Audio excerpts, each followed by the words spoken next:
Hello, welcome to the December 17th, 2021 Club Cubase live stream. I'm going to do a quick audio test and we'll get started. Bear with me just for a second.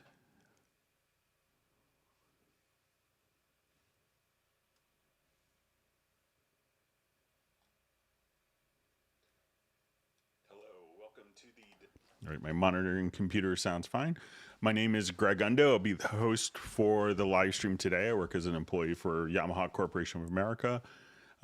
Primarily focusing on Steinberg products, and I'll be the host. I'm presenting from the United States, just outside of Washington, D.C. area in Alexandria, Virginia.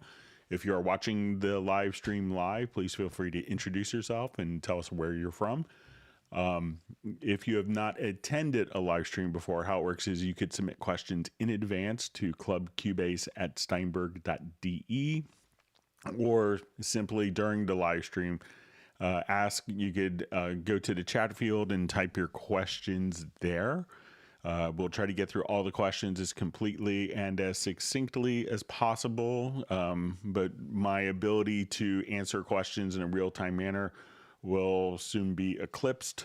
So if, I will try to catch up, but at some points I may be 30 minutes behind the live questions on the live stream. So if you don't see an immediate response, if we could try to refrain from asking the same question repeatedly or multiple times, that would be appreciated. Once in a while, I may lose some questions as the chat field gets too populated, and if I do lose some questions, I'll let people know, and then you could ask your question again. And when asking questions, if you could specify which version of Cubase, whether it's LE, AI, Elements, Artist, or Pro, which operating system you're running, Mac or PC, and which level of Cubase, so version number, so if it's 10, 10.5, or 11, that information will be helpful. We should have all of the topics covered in today's live stream pinned to the top of the comments field later tonight. I have to go back and rewatch the whole live stream and kind of index that, but there will be timestamps, so you could jump immediately to a particular topic if you want. If you want to search for topics that have been covered in previous live streams, you could go to CubaseIndex.com, and that is compiled by Jan from Stockholm, who's kind enough to do that. So we should give a special thanks to Jan for all of his efforts. We have two people that volunteer their time. They're not Steinberg employees, but just wanted to make the live streams better experience for the community. So we want to give special thanks to Agent K and to Jazz Dude. There's another wonderful resource of information for Steinberg users is going to be the Cubase Nation Discord. And with that, we could also thank Jazz Dude for compiling a lot of information. Tuesday will be the last live stream for the year. And with our tradition, it's going to be the last live stream for the month. And with that, because of the holidays, we're going to do a 2-hour live stream and have kind of a little holiday get together. So it'll be our 1-year anniversary, basically, of doing kind of like a Zoom meetup. So I will go ahead and post the Zoom link now. So if people want to have it for the reference, I'll post it in the chat field. So let me just switch my keyboard to the correct computer here, and I'll go ahead and post. Let's see if I have one computer keyboard that switches between multiple monitors, and hang on just a second. I'll see if I get it too. All right, so I think that's now posted. But if you haven't attended a Zoom meetup before, I think it's always really enjoyable for attendees. I think this time we'll just kind of, do, some of the months we've had kind of special guests. I think we'll just kind of do more of a get together and catch up with each other this month. But I look forward to that. So this is just a great way for other people to talk, so you don't have to listen to me all the time, and get to meet each other. And they're always really enjoyable conversations and topics that come up. Last month we had Mark Roos kind of share some of his composition tips and tricks and giving advice, which is, I think, really insightful. So with that, we will go ahead and get started.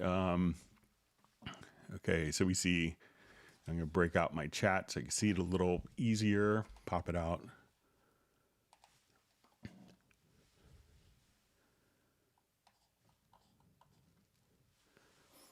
Okay, so we see Matt Elston checking in from London. All right, we have David Griffiths checking in from North Wales. Uno Momento from Finland. We have Guy Nils from Tel Aviv. He's a music producer. Thanks for joining. All right, so we see Jan from Stockholm. We have Millard Brown from Pennsylvania. All right, we have Michelle checking in from Bavaria, Germany.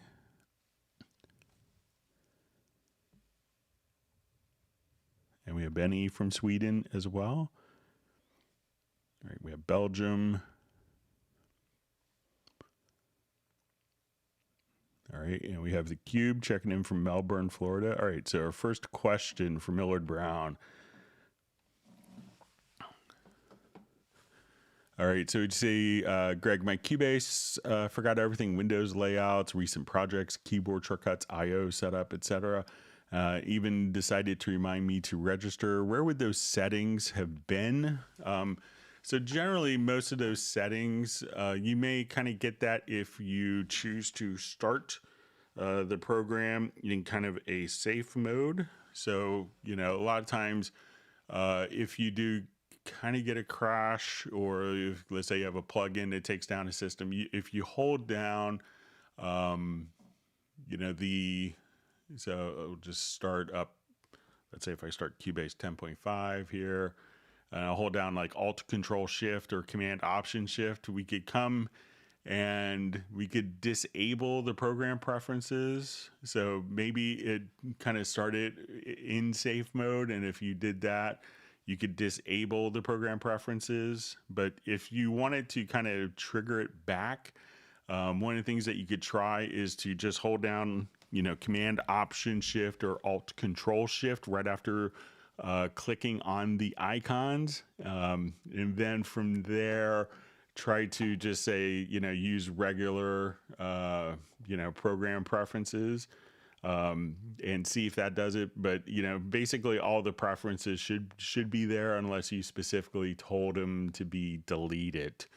But if you had saved it as a profile, which is always a good thing to do, you can just come right over here to your profile manager, you know, and then you could try to import a profile if you did have it saved. Sorry for all my annoying Mac OS permissions messages that are popping up. So give that a try, but it seems like maybe it's just kind of running in kind of the diagnostic safe mode, and that's when you could get it. And, you know, so it's kind of almost like starting from scratch, if you will. So let me just quit the appropriate version of Cubase here now that we have this up. All right.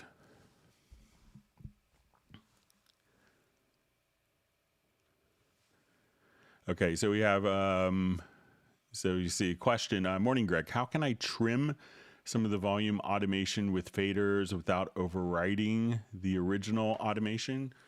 Okay, so let's say if, you know, there's a couple of ways to do this. So if we have, let's say, automation going on this particular drum loop here, so I will, and let me just check my audio outputs here.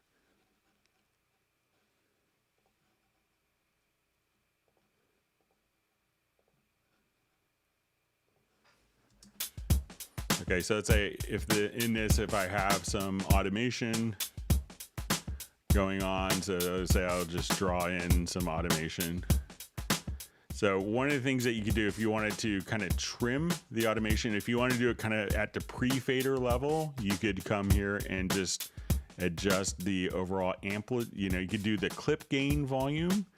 So that's one way that you could adjust that, but, you know, and that's kind of before the signal hits, and that may affect like the gain structure going into a compressor.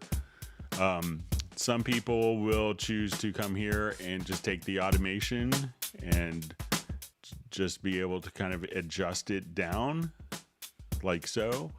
Some people may also want to add a VCA fader. So if you have like a lot of effects going on with this, if we add a VCA fader and then we choose to automate the VCA fader, so if I come here, I can now just trim the VCA fader and we could retain kind of all the automation, but we could just make this kind of lower. So when we look at this, we could, and if I wanted to see kind of the effect of that automation on the automation, you could click here in the VCA fader and just say combine the automation, and that will take what was the VCA fader automation, bringing it down and apply it to the automation. So that's kind of a couple of different approaches. One other approach is if you wanted to just, which should be similar to the clip gain, is just coming over here. If you go to the channel EQ, you can see in the pre section, and at this point you could adjust, you could trim gain directly there as well. So there's a couple different ways of doing that.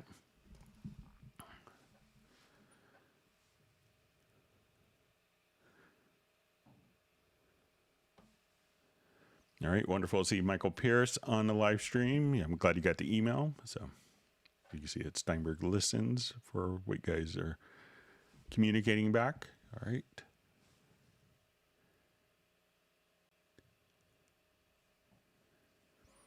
All right, so we see you get Benny just saying yesterday about Cubase 11 and jump up from Nuendo 10 to Cubase 11. All right. All right, and we have Michael checking in from British Columbia. We have Robbie Bowling from Dallas. Tim Weinheimer, we see from Mission Viejo. We have JVI checking in from Amsterdam.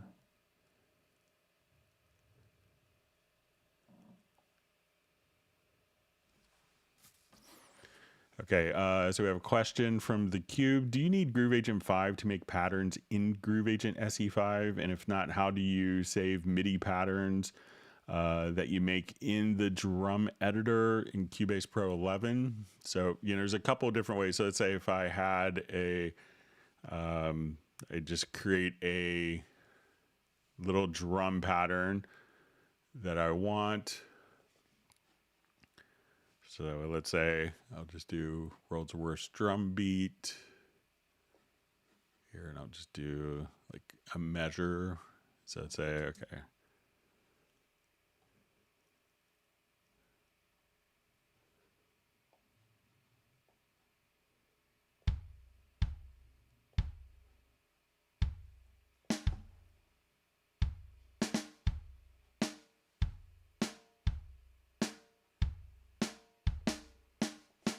Okay, so let's say.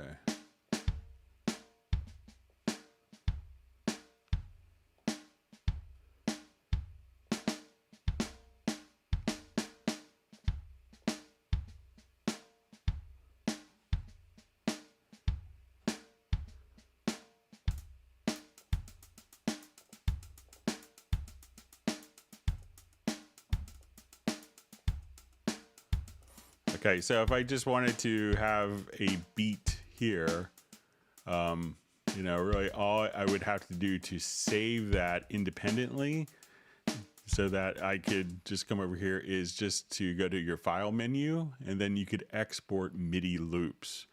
So you could just say bad beat instead of bad bear.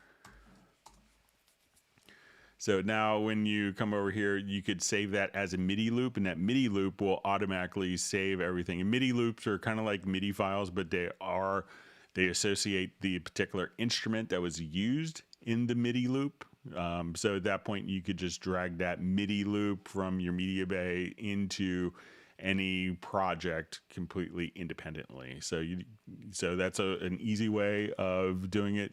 So Groove Agent, will have its own, like the full version of Groove Agent will have its own internal kind of drum programming option, kind of similar to what we see here in the drum editor.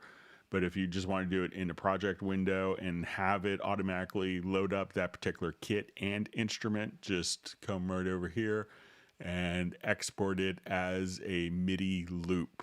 So we could just come right over here. So once you have that done.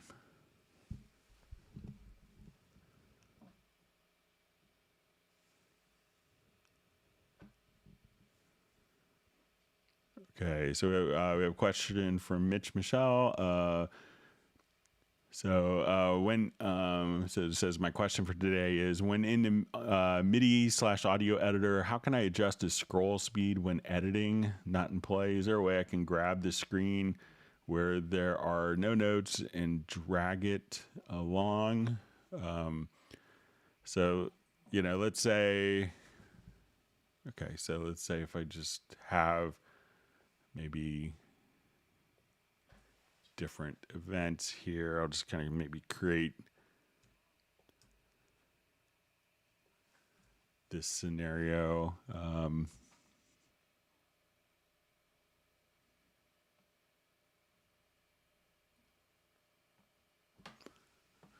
Okay, so adjust the scroll speed when editing, not in play, so I can grab the screen where there are no notes and drag it along. So let's say if we're in the editor, let's say if I have these events like glued together and I have just space in them. So, all right, so let's say if we're in the MIDI editor here, and we want to just navigate to the next note. So I think even if you're here and you just hit the, just hitting the, one way to kind of navigate between, different sections is if you have the notes selected, you could just hit the left and right arrow keys, and that will navigate you to like the next bank of notes or to the next audio event. So if I'm here at the last note, I could select that and just hit there.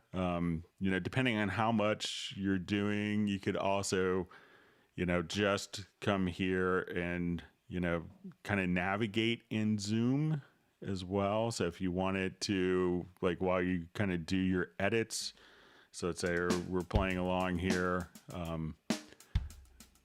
I'll take it off of loop. But at this point, let's say, and I just quickly wanted to go. So, if you also, like within the editors, if you wanted to speed up, you could hit the plus and minus. And I think let's see if we could, so let's say if I hit this, let me see if it's just in the main project window, but I think there is, if we go to editing preferences, that there is kind of a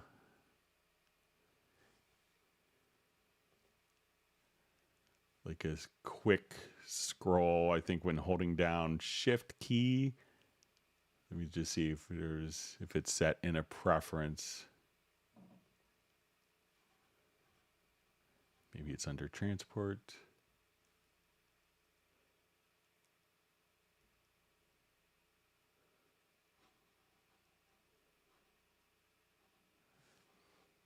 Okay, so let's say if I just come over here to my fast wind factor. So let's say if I set this to, so if I just do this,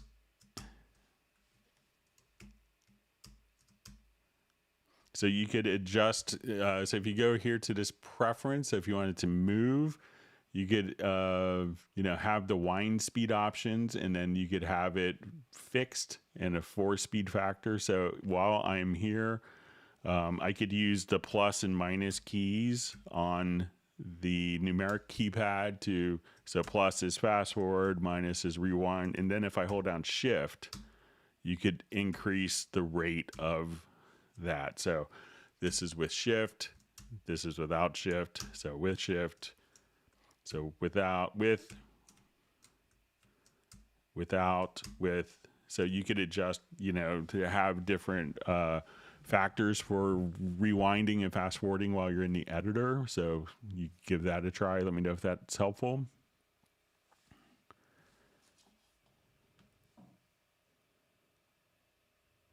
right, Michael Pierce wants everyone to bring their party hats on Tuesday.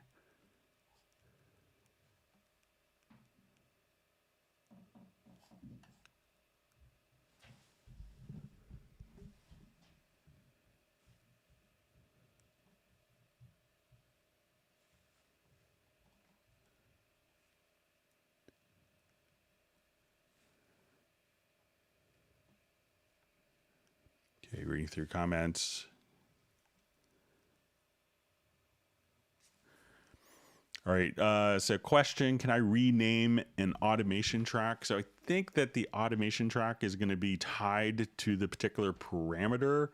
So I don't think it's, so, you know, if I wanted to come and automate a particular element of an automation track, so let's say if I come here and I automate my EQ, and then we'll, you know, we'll just come over here and we'll open up our automation lane. So let's say now, let's say while we adjust this, I just wanted to. So, you know, it's going to be the parameter that is automated that you'll see. So let's come over here and just go to my automation panel. So we'll say show used.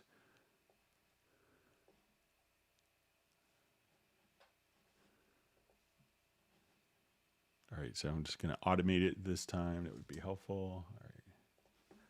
So let's say while we come here.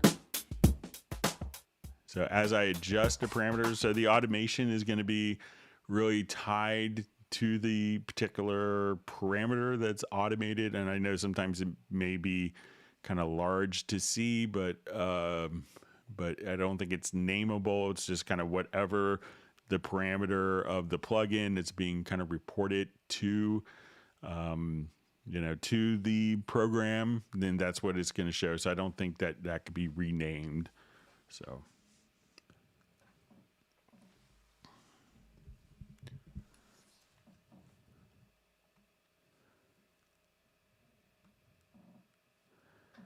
Okay, so we have a question. Can I keep monitoring open while recording and playback the recorded track at the same time without using another empty track? So I think that it's going to basically, you know, if it's, you know, if you wanted to monitor and hear, you know, that's, I don't think that's possible. So, you know, what a lot of people do, you know, because it's not like a multi-track track, you know, because you have a multi-track DAW where you could have multiple audio files and multiple tracks playing.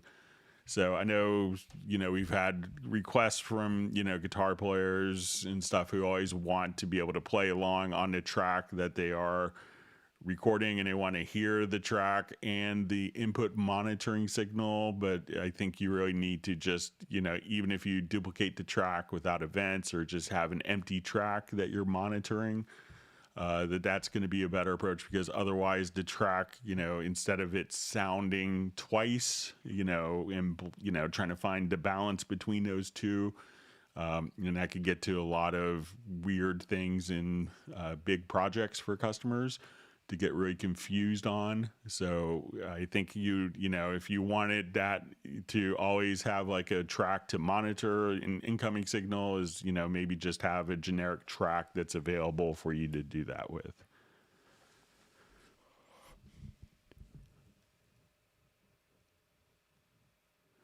All right, so we see Soren from Sweden. All right, and we have Dimitris from Greece.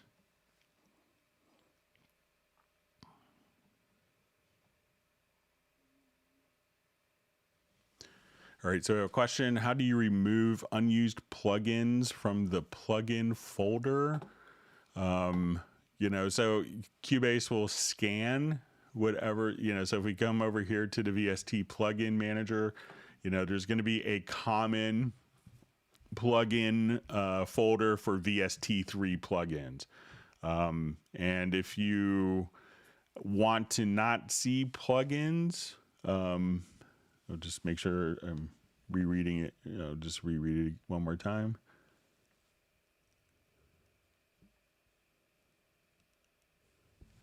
right, we see John Costigan popping in.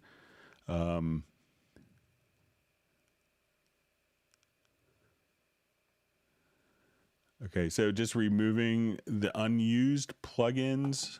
So if there are plugins that you don't want to use, you could go to, like on the Mac, I think it's just going to be, or come over here to your Finder, and let's go to the library folder here.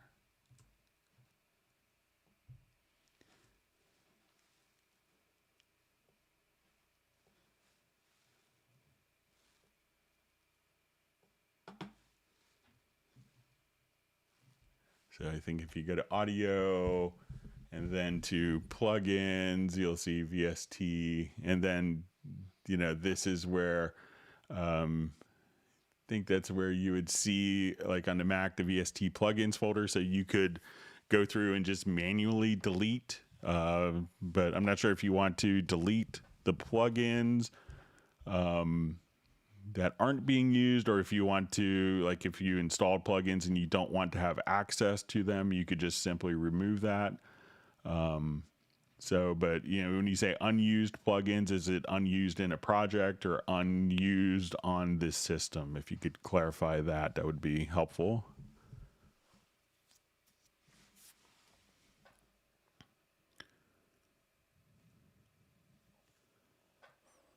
All right, so we just see when in Polish language. So I'm sorry I don't speak Polish, or I just have kind of cursory high school Spanish. But I think you might be able to, you know, we try to keep the live streams to 4 hours or under 4 hours so that YouTube can translate it. But there's lots of people who, you know, don't speak English that can do like a Google Translate to ask questions as well. All right, we see Mandy Lane on the live stream, and we see Trond and JVI. All right, and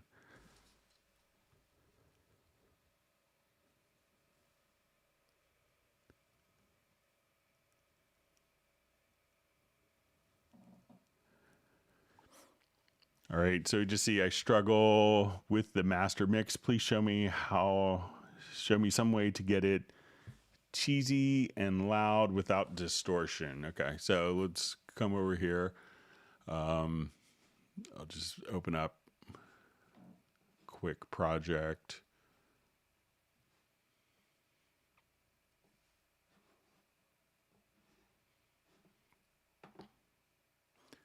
You know, so just kind of like normal gain structure stuff is always good. But let's say if I'm here and this is my project and I'm doing a reference with others, I need to kind of bump up the audio levels. You know, if you go to like your master fader, you know, consider going to like one of the limiters is always good. But let's say I'll go to my dynamics. Even Squasher, you could probably get some great stuff. So let's say I wanted this to be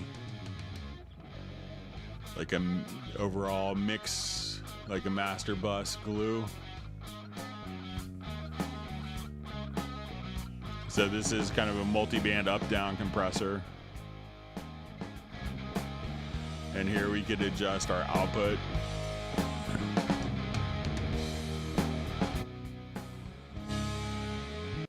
And if I wanted to just run like maybe even a standard limiter.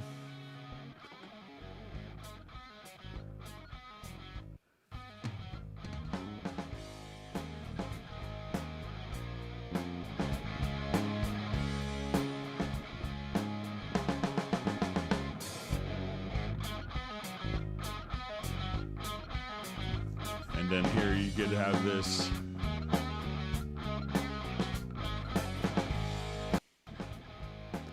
another thing that people would do is just using also like the maximizer. So if you wanted to go to the maximizer, and here we could have like a modern level as well.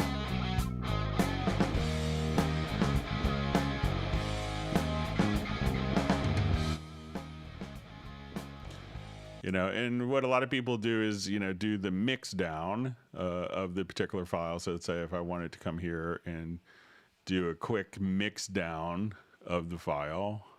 So let's say I'll bypass all of those. Okay, that's fine. And I want to do an export audio mix down. If you're not taking it into mastering, we'll say, okay, let's do our stereo, and I'm just going to import it into an audio track, and we'll export the audio.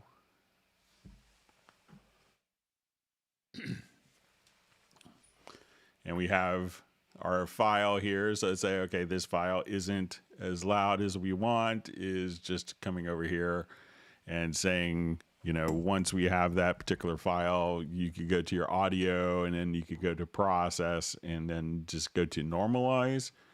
So let's say if I take this file and we listen to it, we could play. So let's say if I just wanted to remove that, I could just delete that process. So this is like our mix down level for the project. And then if I wanted to process and normalize the audio, we can do this to like minus 14 LUFS. So if I wanted to take that out. So sometimes people will take their mix down that they're happy with the gain structure and then beef it up at the end through like normalizing as well. So there's a couple of techniques to kind of make it cheesy and loud without distortion. All right, so we see Trond from Norway.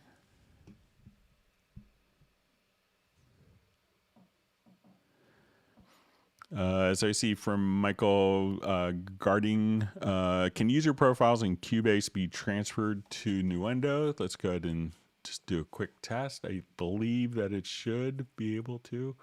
So let's say we'll come over here, I'll export.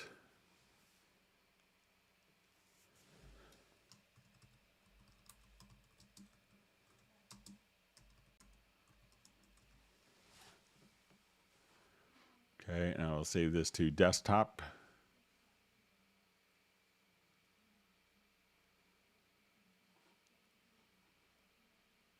All right, move.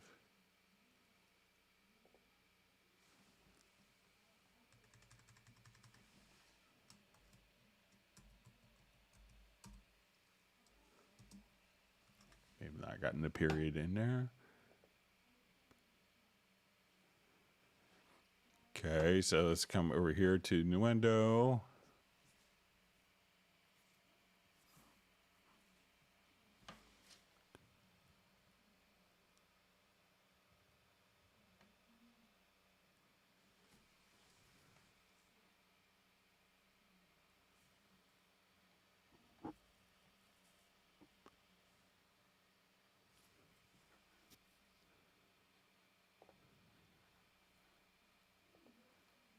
I don't have enough audio interfaces on my system, apparently. All right.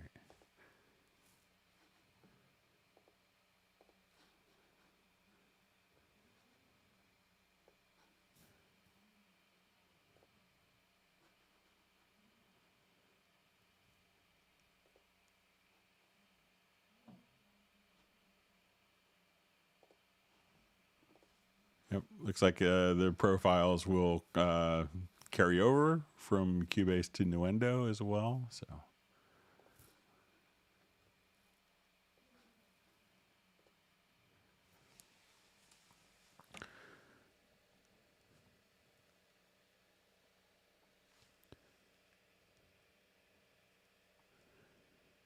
Okay, so next question.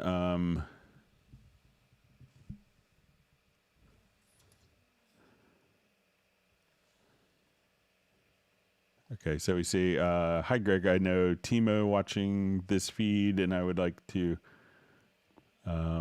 say how happy I am with the outcome of the new licensing system. Steinberg really do listen and care. Great work from Team Steinberg. So yes, so for those people who aren't aware, there was changes to the initial rollout of the licensing system And there's a lot of, feedback that, Steinberg had received from, this form and other forms and other communications from customers. So you will now be able to have the, starting with the new licensing system.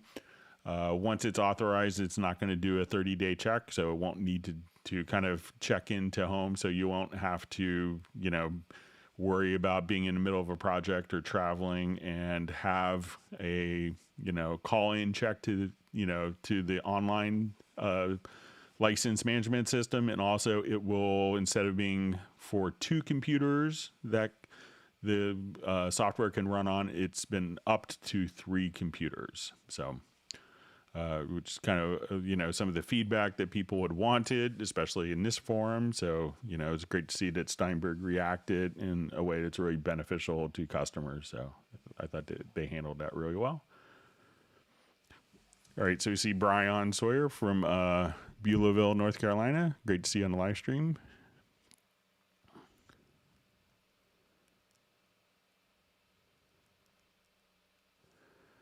Okay, so we just see a question. What are the settings for changing what Alt-Click does? For example, in the selection tool, Alt-Click is a split/cut function. Sorry for my English. So if you want to modify what kind of the keyboard modifiers are set to, you could come over here to the preferences and go to tool modifiers.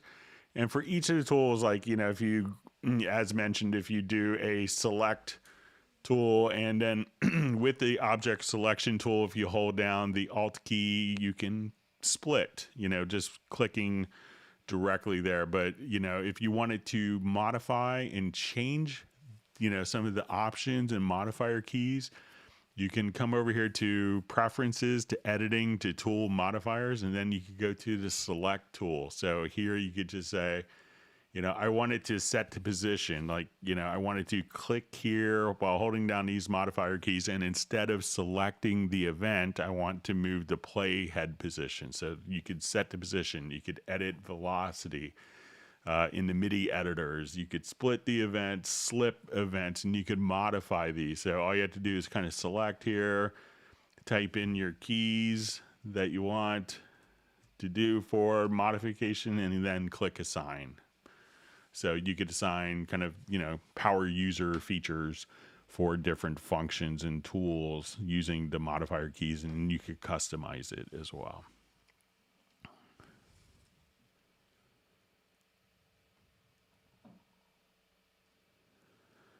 All right, so we see from Neurotic Nexus says, did I hear it right with one ear in the beginning that today is the last live stream of 2021? So now it'll be Tuesday will be the last live stream. So today will be the last normal 4-hour marathon live stream.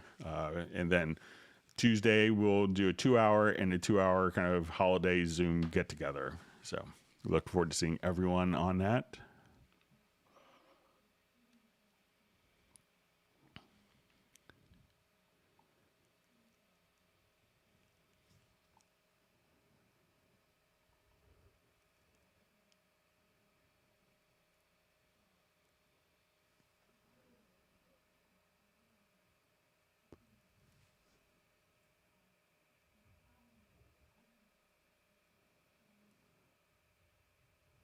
Okay, so just see, sorry, just my chat jumped on me. Okay.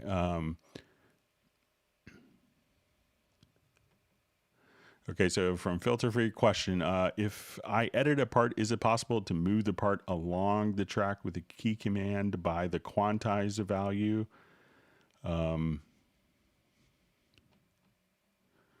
So it says, so let's say if we're editing this, so if it's a MIDI part, let me just get back to our other project so we can see MIDI and audio.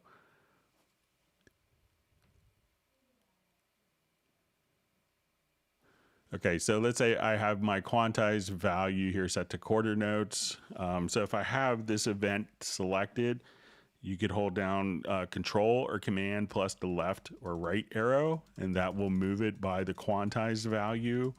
If it is actual MIDI notes, so if I wanted to come here, I could take the selected MIDI notes or all MIDI notes and the same key command, and that's kind of like nudging the events right there. So at this point you could, move parts on the project window.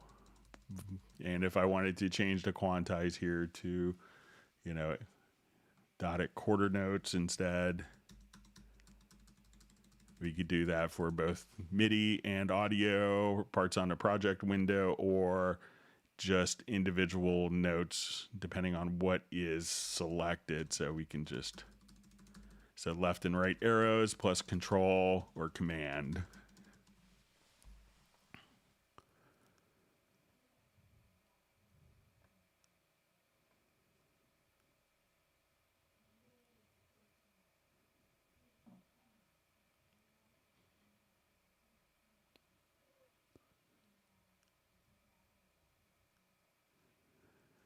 All right, so I just see a comment. I'm not sure if this is kind of tied into other discussions. As I don't like MIDI editor for drums. You can separate drum sample to produce. I mean, you can't separate, So if we have our drum part here, let's say, if we wanted to go to, and we look at it in a key editor.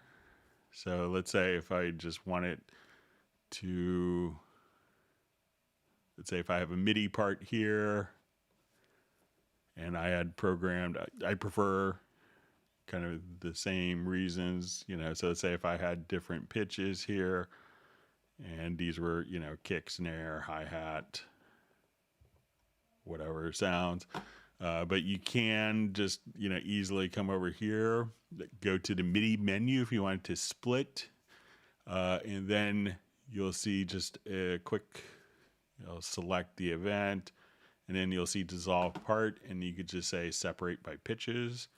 And now each pitch would be automatically split to its own tracks that way. So in that sense, you could separate it quite easily.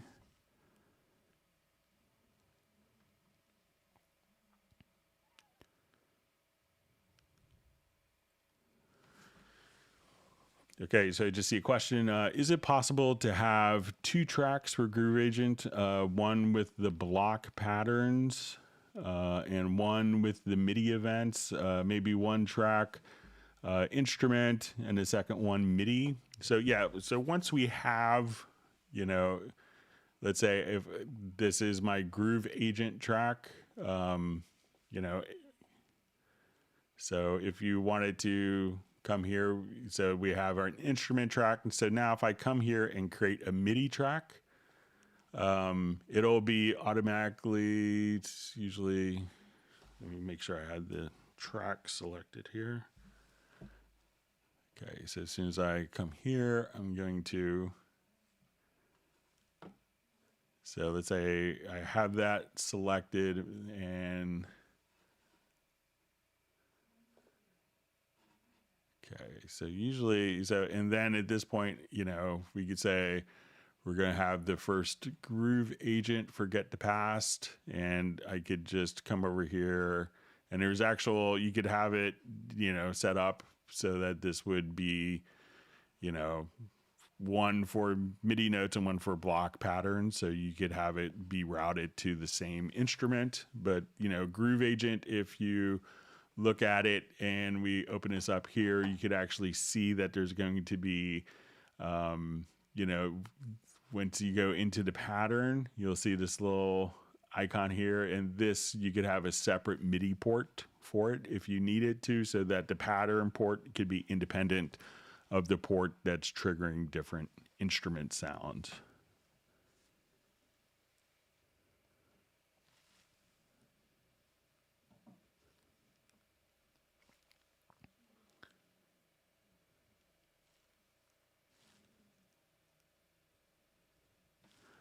Okay, so we have Peter checking in from Montreal. All right, so we have another Groove Agent question. How to keep off block names when drag dropping to a MIDI instrument track. So let me just, I'm not sure if I understand, I might not be understanding what the block names are, but let's say if I drag over a pattern, so I'll open it up and I want to drag this pattern here so we can see.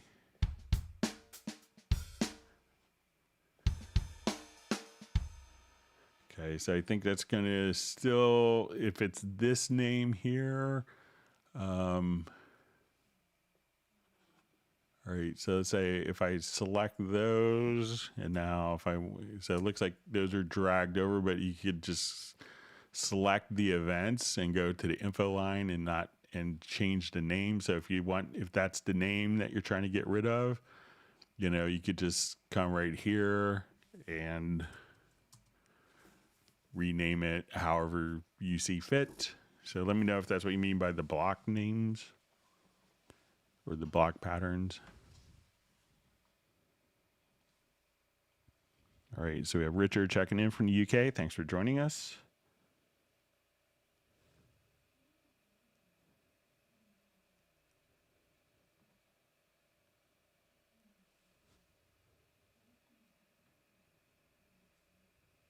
All right, we see Nick Saya on the live stream.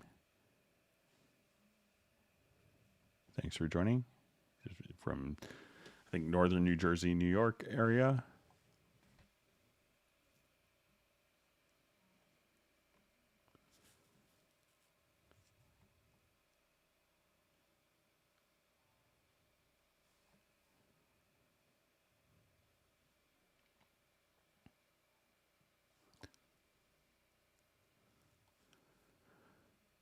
All right, so we just see question. Hi, Greg. Is there any way to quickly change a large number of audio clips into musical mode besides opening up one by one in the sampler editor and clicking on the quarter note? Yeah, so let's go ahead and show you a number of different ways to do that. So let's say I wanted to place a number of audio tracks into musical mode. One is just to select all of the events here on the project window, and we could see from the info line that we could just now assign musical mode to all selected events there.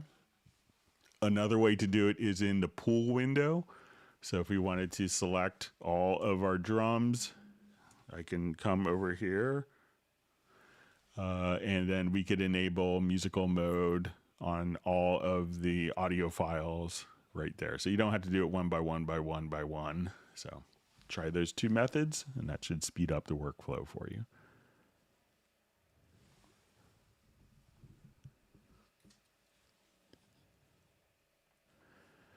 So we have a question. How long will it be free to upgrade to Cubase 12 from 11? Is there an end time? Will you run Cubase 12 during the live stream? So yeah, I will run Cubase 12 during the live stream when it's available. So as soon as it's released, that's when, I think all of the live streams will migrate to version 12. So, I think how it works is that, whatever, how it's worked in the past is, whenever you activate the license, it'll be for the latest version.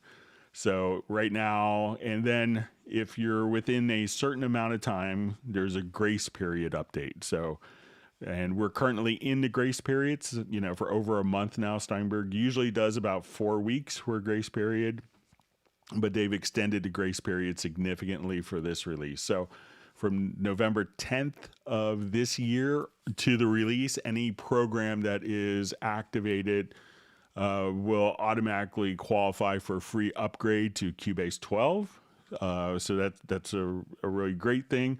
And I think that if you waited until, a year from now and Cubase 12 is still active, that it's when you activate the license that will allow, that will activate to the most current, that will activate to the current version. So I don't think that there's an end time with that. But, it is migrating also to new licensing system. So At some point, it may not automatically turn into that if you wait like 2 years or something.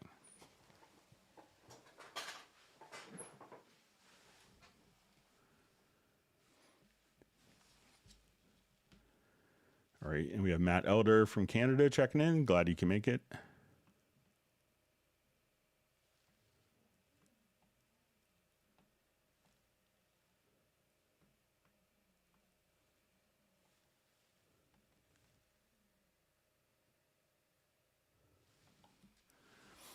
All right, so we just see, is there any way to have Cubase increment numbers when duplicating tracks instead of adding D, for example, instead of claps 01 to claps 01/D, you'd have claps 01 plus claps 02.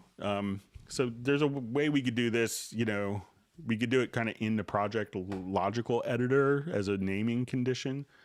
So let's say if I wanted to go to my project logical editor and I want to say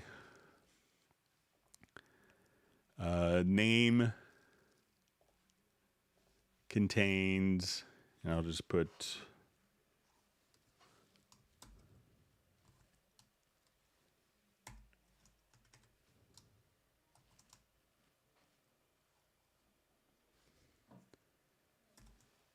okay, so we'll say name contains like the D in parenthesis. What we want to do is to, and we'll come here to name and we'll say replace with 02. Okay, so let's say I'll come over here, I'll duplicate this particular track.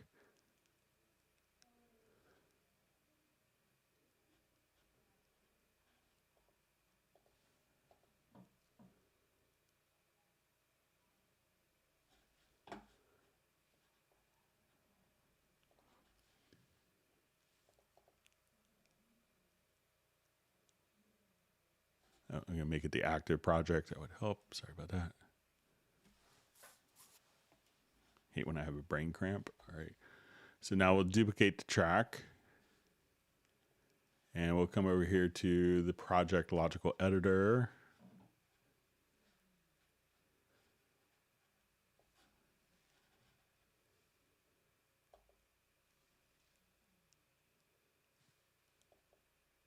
See if that does it. All right, so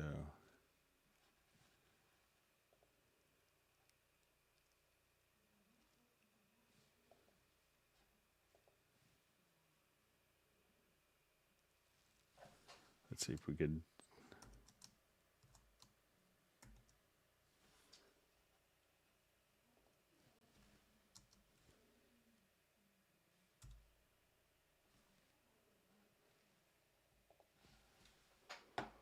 Okay, so let's say I will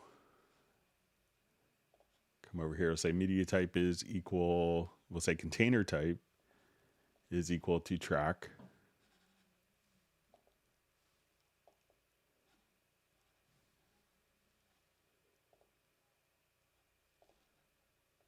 I'm going to try this.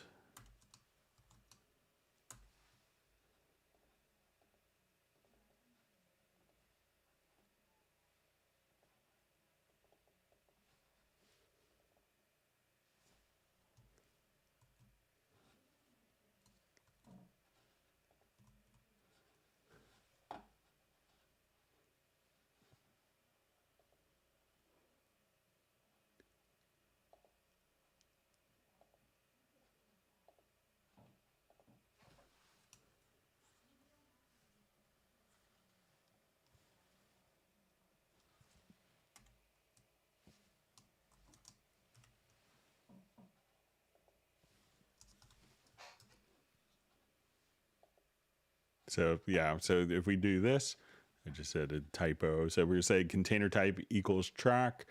You could just say name, replace search string, which is the duplicate, like the bracket D, and we'll replace it with 2. So you could set that up and have it as a keyboard shortcut if you wanted to. So now if I wanted to duplicate this track, you see the D bracket it. Now I could just come right over there and just replace that name.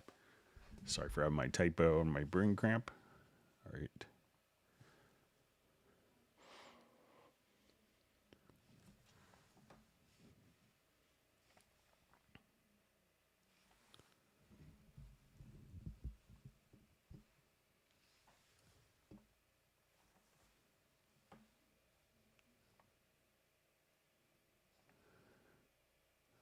All right, so we see, hello, I've somehow zoomed in on my mix console 3, F3, and now it only shows a few channels at a time. How to zoom back out? Cubase 8.5. Okay, so let's say I'm in my mix console. So it's going to be, just when you're in the mix console, it's the same zoom keys. So let's say if you have it zoomed out, something like that, you could just hit G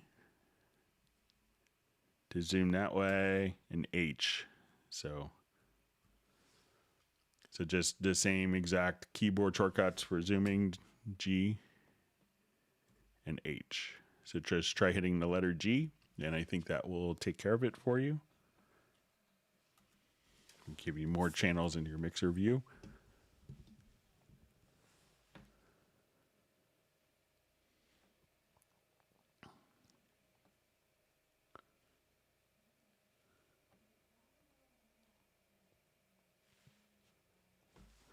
Okay, so we have a question. Any hint on how to automate MIDI note velocity according to strong, weak beats on different tempo markings, 4/4, 6/8, 12/8, and so on? Thinking about something like metronome custom patterns. Okay, so let's take a look.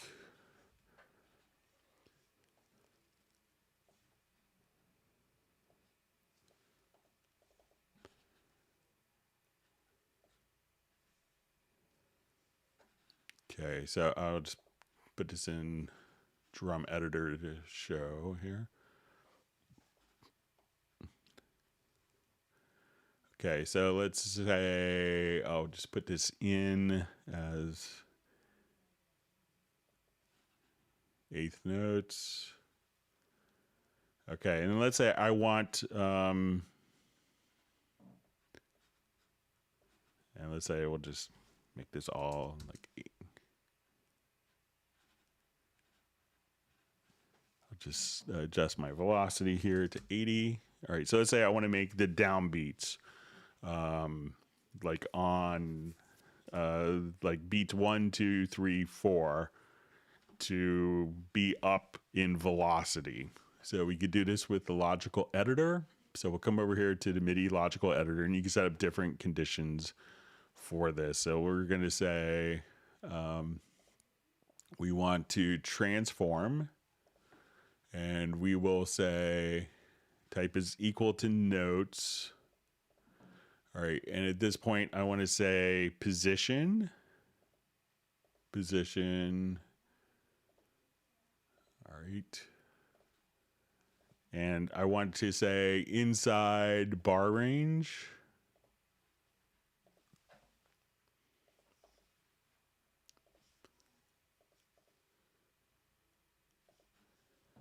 All right, and then with this, we will say and then we're going to say or for our Boolean modifier. So we'll want to say, okay, we're going to do this around beat 1, around beat 2, around beat 3. So we get a little grid of our bar, and let's say around beat 4.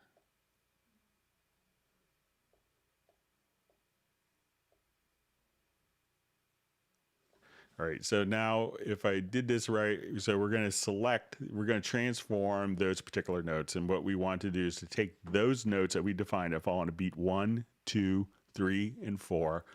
And we're going to take value 1 of a MIDI note message is velocity or pitch, value 2 is velocity. So I want to say I want to add 20.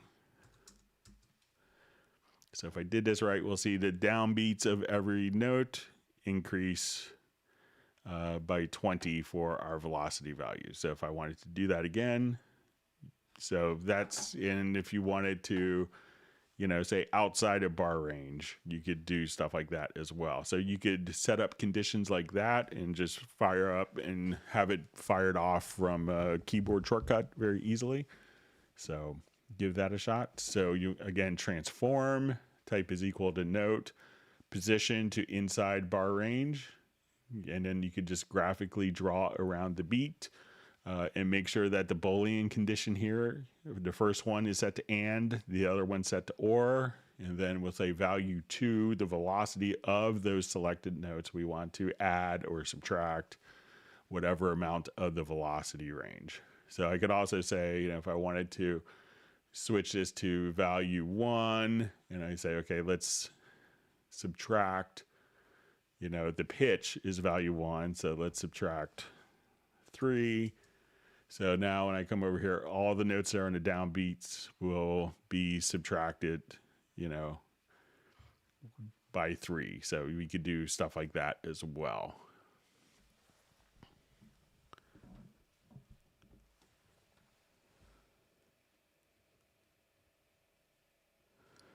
Okay, so we have a question, why we have VST2 and VST3 versions of the same plugin. Do we need it, or is just VST3 is just fine? So generally, not every program runs VST3. Most of them do now, but some of them were still kind of stuck in VST2 mode for, program compatibility. So not every DAW was running VST3.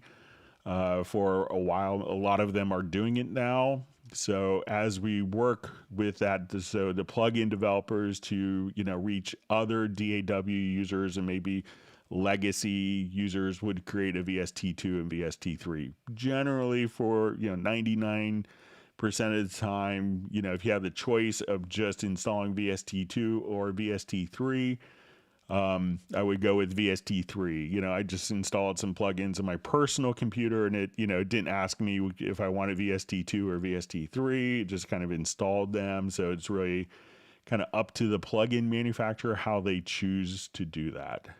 All right. All right. Nick is saying to mash the like button. So.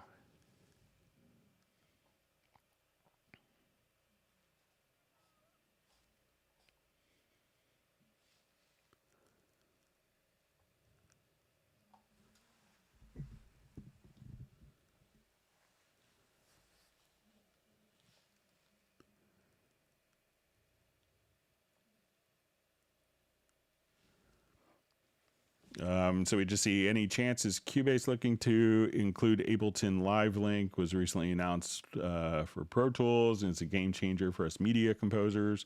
So we can't really comment on features and new programs, but I'm sure that people are aware of it and aware of the desire for that. So, but we'll pass it along again.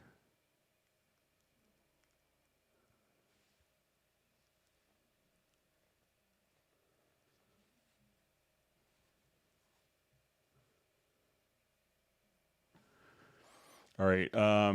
So we see from Jay from Connecticut. I could be completely misunderstanding VST transitive, so please disregard. Otherwise, could you please be so kind as to share with Steinberg that some Nuendo owners want access to cloud-based storage collaborative tools within the product interface as offered in Cubase and flagship competitor brands.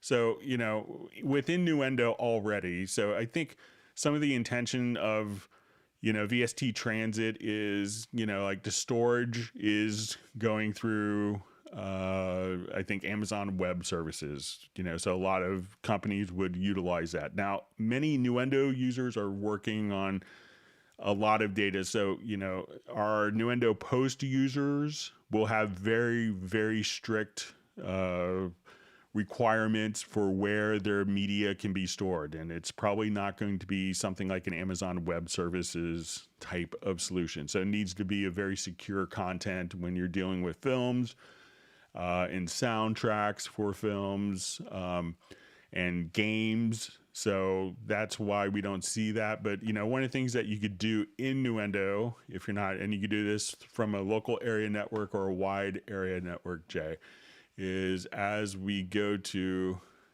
open up, and this has been in Nuendo for a long time. So let's say if I come here and we'll open up the project, is you already have network collaboration. So as soon as we come over here, we could go to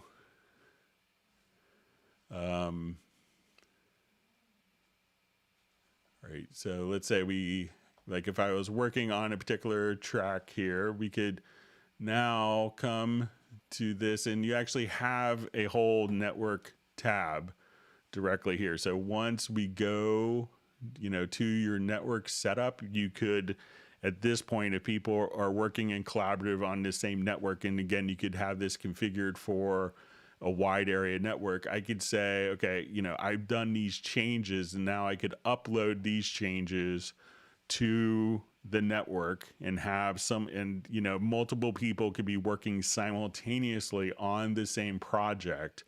So as soon as you come over here, you'll have the whole project and sharing permissions already. So as soon as you come over here, we could assign different tracks to different people.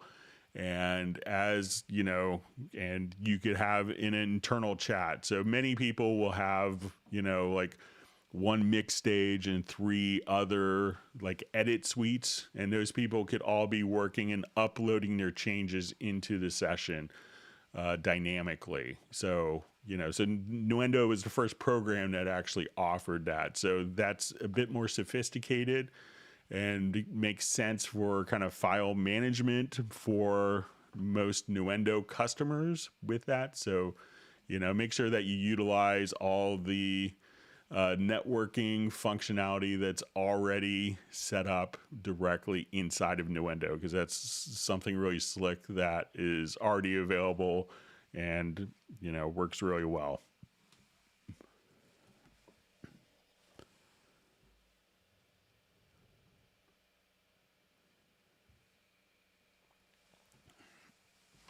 Excuse me.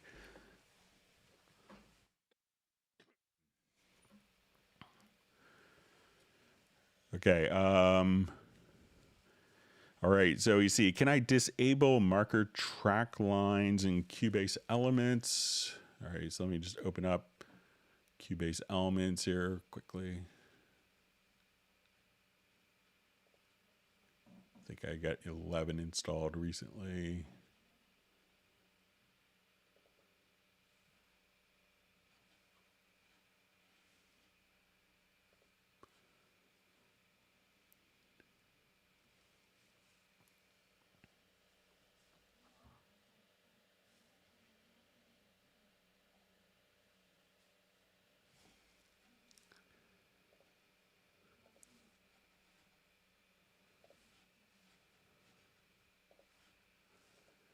All right, so let's go ahead and just add marker track.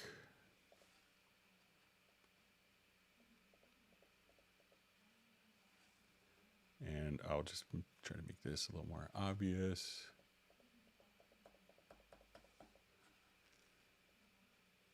Okay, so let's take a look, see if there's a preference for this.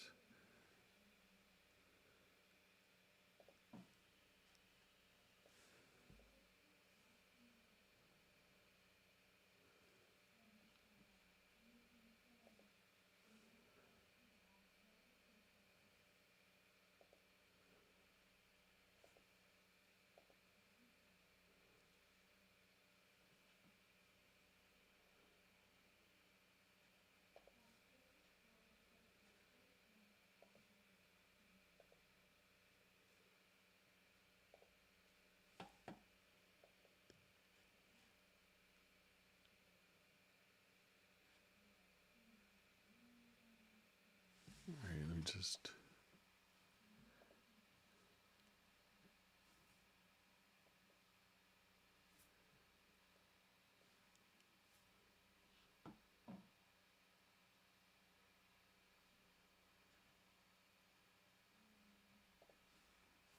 Just make sure it's not...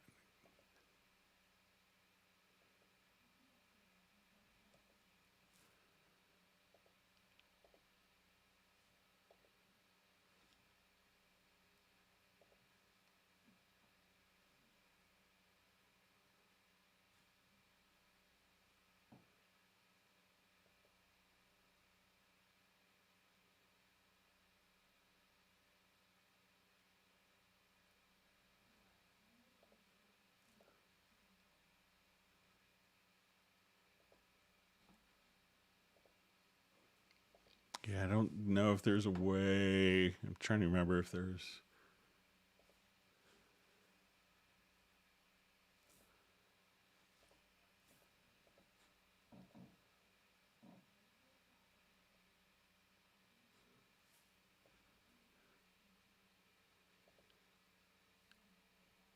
Yeah, so it may be kind of fixed, but it's something that people had wanted the ability to have those fixed lines for the markers. But I can play with it more if you want to email me at clubcubase@steinberg.de.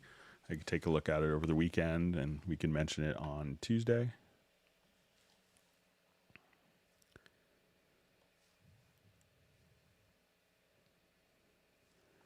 All right, so we have Frank Zimmerman checking in from Berlin. Thanks for joining.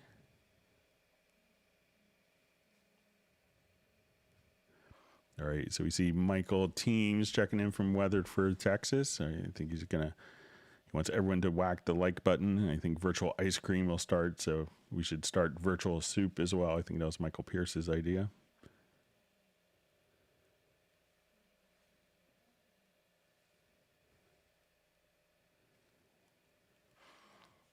All right, so we see question. Is it possible to change so that the track does not turn black when I cut or mark it?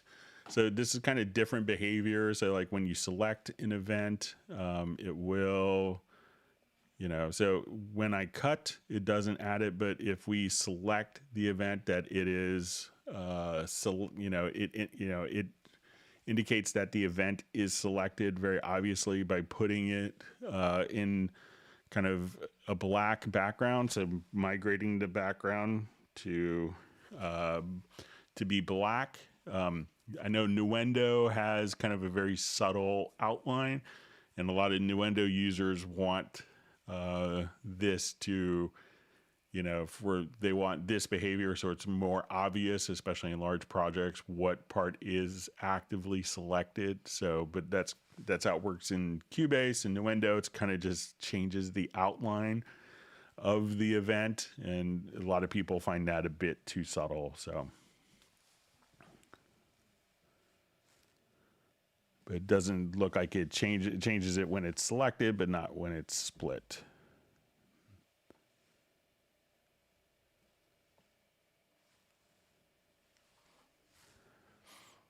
Okay, so we have a question. Hi, Greg. If I have a song with, say, 6 to 80 audio and instrument tracks and I'm ready to mix, I want to lower the channel pregain. I want to lower the channel pregain by -3 or -6 dB. Is there any quick way to lower all channels at once? So it could be like, the pregain, if you wanted to do this, let's take a look in the mix console and say, okay, if I have these tracks selected and I wanted to come over here to the pregain.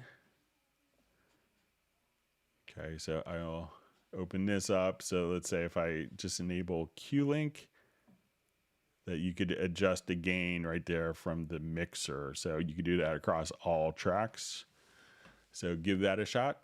So once again, activate Q-Link. You may have to go to the racks in the mix console and make sure that the pre is checked. And then you could adjust 1 and the same value will apply to all tracks. And you could activate Quick Link by holding down Alt or Option plus Shift. So let me know if that works for you.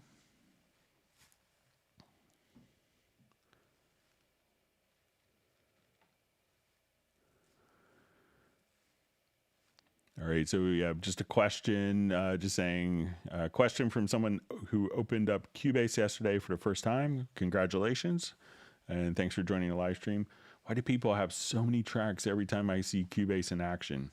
Because they can, so it used to be, obviously, people can organize things very differently. So, and when you have basically unlimited tracks, and there's always the arguments that, Beatles could do Sgt. Pepper's on 4 tracks. If they could have had 128 tracks, they would have, and they would have longed for it, So, you have these options to do it. So, you know, you don't necessarily, and some people think it's a bad thing, but you could always work in a very minimalist manner with Cubase if you wanted to go back to, you know, traditional analog studio paradigms. You could still do it. It's just your choice. But, you know, since it's so accessible to have so many tracks, people just choose to do it that way. And welcome to Cubase, and thanks for joining the live stream.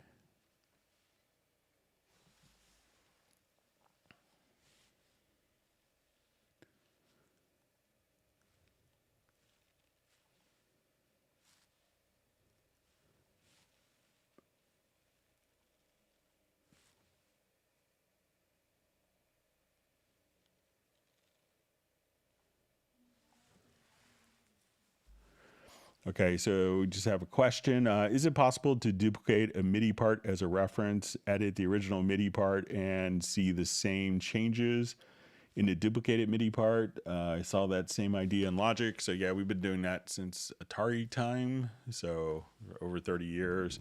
So let's say if I have, I'll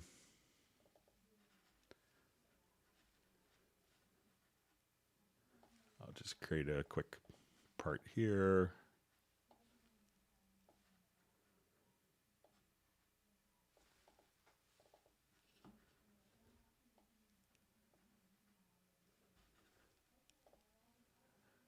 Okay, so let's say I'll just,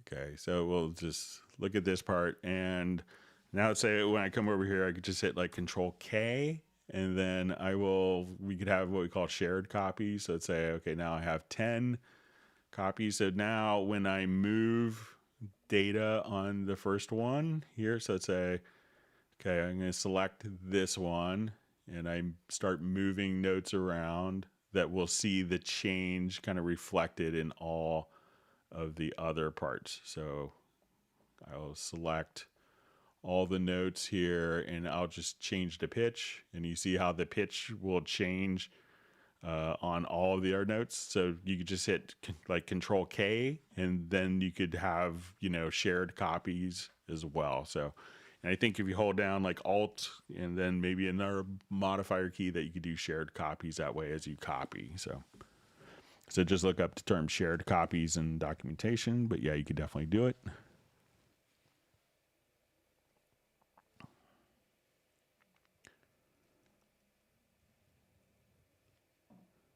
See, Michael Teams is catching up on the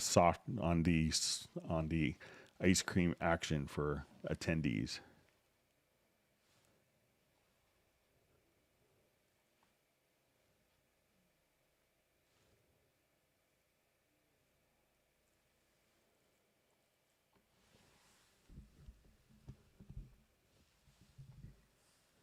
All right, so Michael Pierce has countered Michael Teams with a limited edition roasted asparagus, mushroom, and white truffle soup.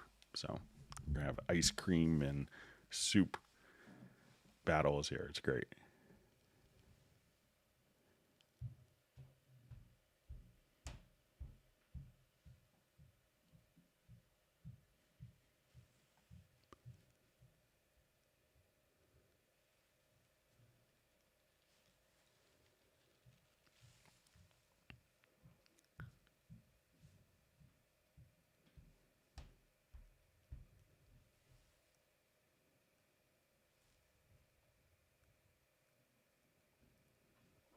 Okay, reading through.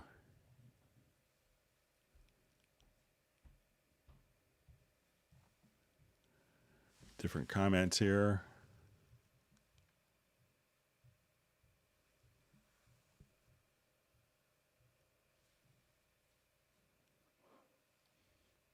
Okay.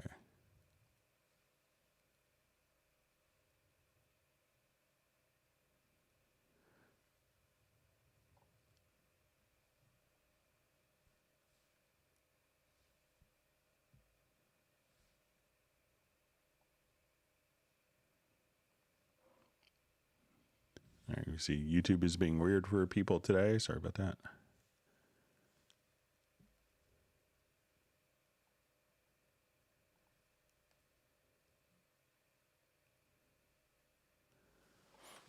All right, so we see a question in Cubase 11. If I set metering in pre mode to make gain stage, how come that pre-gain plugin on channel doesn't take effect if I lower it? Show the same. Okay, so let's say if I have a track, and I'll just kind of put a test tone on to show this. Okay. So we could think of that metering mode as just really kind of like what is actually playing back from the file. So I will come over here and let me just turn the control room down, and I'm just going to put it like a test tone generator in. All right, so we're going to see that we're at minus 12 dB on our mix console here. All right, so when I come, so let's say if we open this up and we see that we're going to be at minus 12. Okay, so, and I adjust my pre-fader down. So this is attenuating the signal, you know, basically.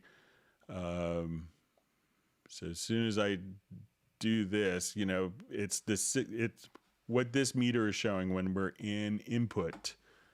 You know, so we'll come over here and I'll go to my metering. So we'll say, okay, so if we're in input mode, you know, we'll take this and let me just,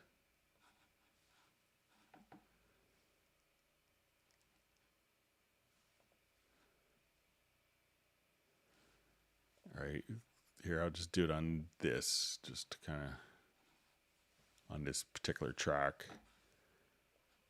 Okay, so right now, you know, we see our metering, our global meter settings are going to be set to input mode. So it's not necessarily pre, but it's the input signal here. So if I come over here, we have our input signal, regardless of where my fader is, regardless of where my gain is, that hasn't taken effect. This is like the metering of the particular channel. So, so don't think it was pre-fader metering. Think it was input metering. So what signal is going into the channel? So now when I place my metering position to post fader, now we can see the metering kind of reflect those particular changes. So let's say we'll adjust this down or up. So, you know, again, we're going to be monitoring the input, not the pre section before it hits. So it's not like a pre-fader type of meter. It is an input meter. So that's why you don't see the gain here affect when we're on input metering. So.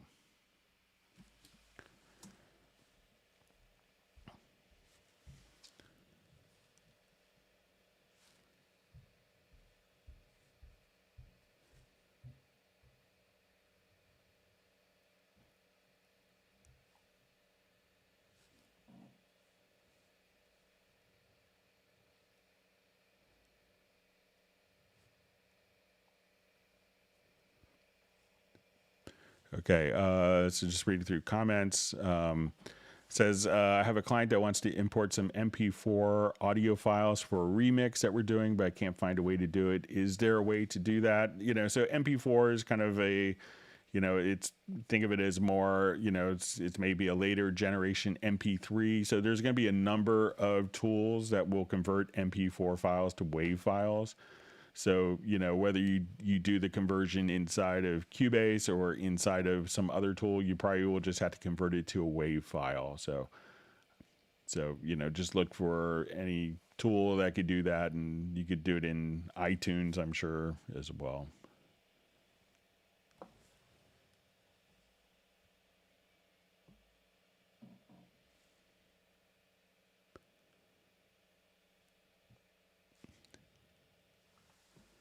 All right, we see Charles K checking in.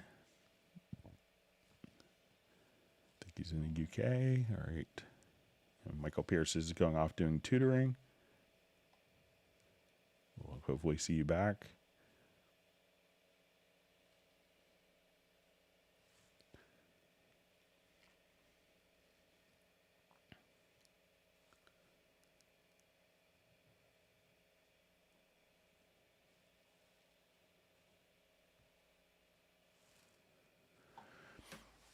All right, so we see regarding Nuendo collaboration, how do we link to collaborate with Cubase users in other states who are not operating within our LAN or WAN infrastructure? Most are on lower level DAW then, so, if you want to do that, a lot of people will just, utilize something, like using a Dropbox. So there's lots of people who do that. But they will be kind of, different functions, that's one of the differences between Cubase and Nuendo and, has been since Nuendo 3. So.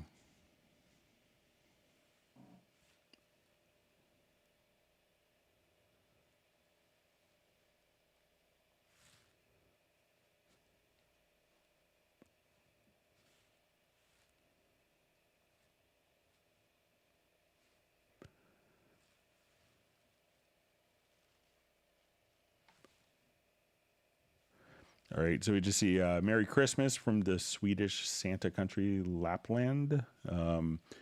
Is there any guide to how to make a great master for the streaming services with Cubase standard VST plugins or other that you could recommend? So, one of the things to just be very aware of is, most of the streaming services will kind of be working with loudness units. So you'll have LUFS. So like as you're working, if we come over here, we go to the control room, or let's say we click on the meter tab. So like as we're playing back a particular project. So I'll just revert this.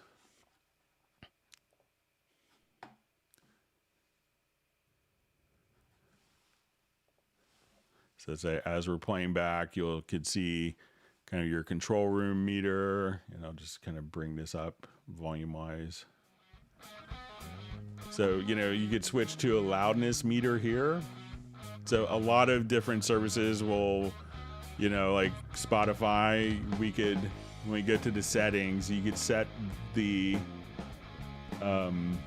reference level here to like, minus 14. So clicking on the settings cogwheel. So I think that's still kind of, so at this point we could get, more gain out of this. So I could take my master fader up, or if I wanted to run it through like a maximizer plugin, even if I want to go to the channel strip. So I just turn on the limiter. That's a good level. So that's kind of where you want to aim for your levels. Otherwise, if you're kind of sending them not enough or too much, they'll compress it up or compress it down to try to get it to work. And then all the extra dynamic processing is just kind of working against your mix.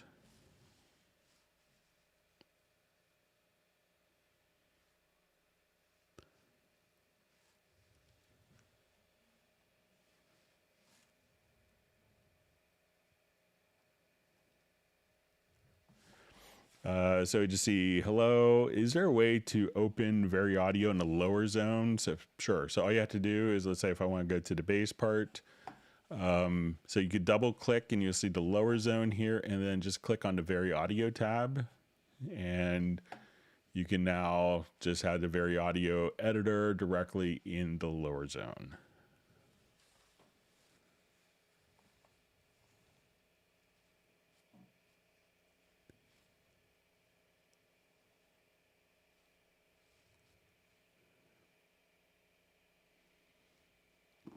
Just reading through comments.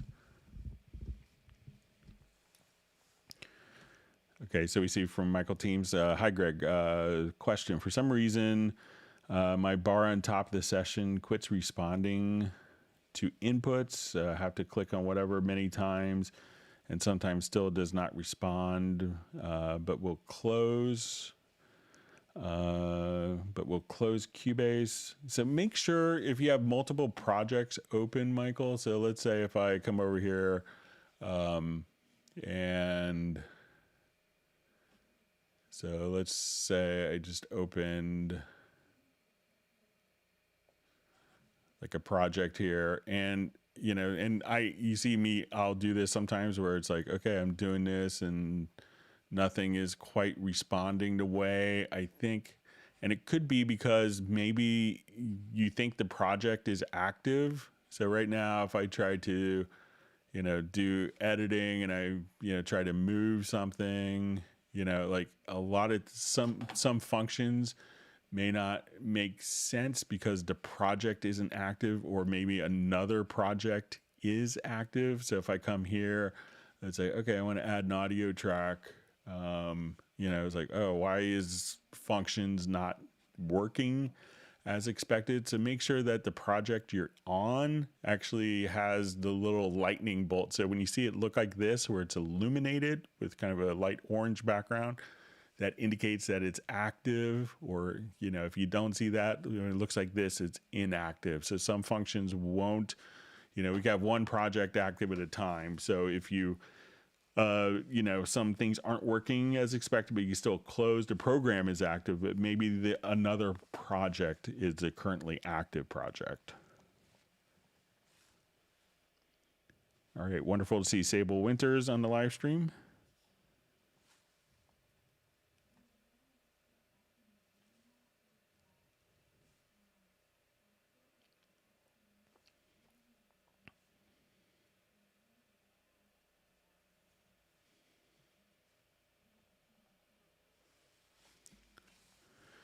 Okay, so we have a question. When having a track with lanes, is there any way to see which lane is playing in the metering, which is found at the right end of the track name, Greg? Okay, so let's say, if we have, I'll just open up a project that has different lanes.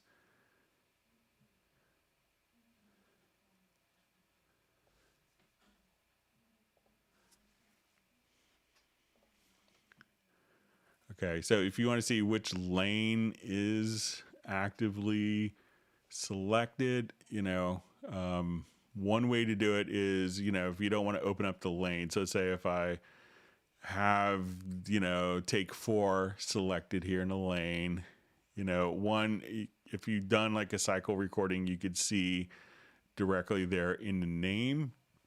But also if we have the object selection tool and we go to the lower center, you could see right here all the different lanes, and this little dot and indentation here indicates kind of the active lane. So you could switch directly here. So let's say if I wanted to go to take 2, just go to the bottom center of the event.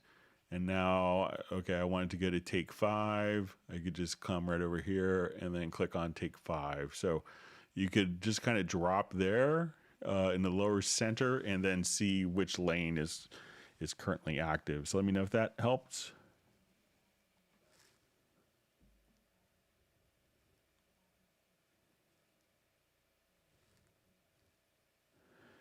All right, and we have a natural segue from Charles K saying, could you go through how to use lanes for comping, please? Okay, so let's say I have just a quick, like a bass recording here.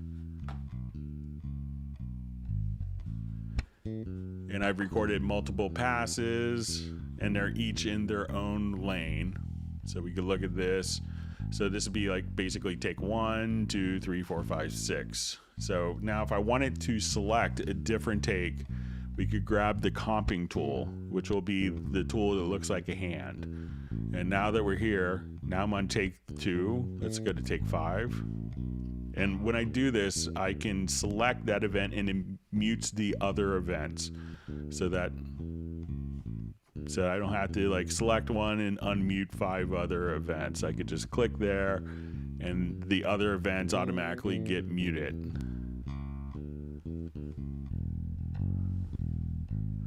So now if I wanted to take different sections of different takes, we could also use the hand tool here. So I could say, okay, I want to grab that take from there, this one from here, that take, I like this.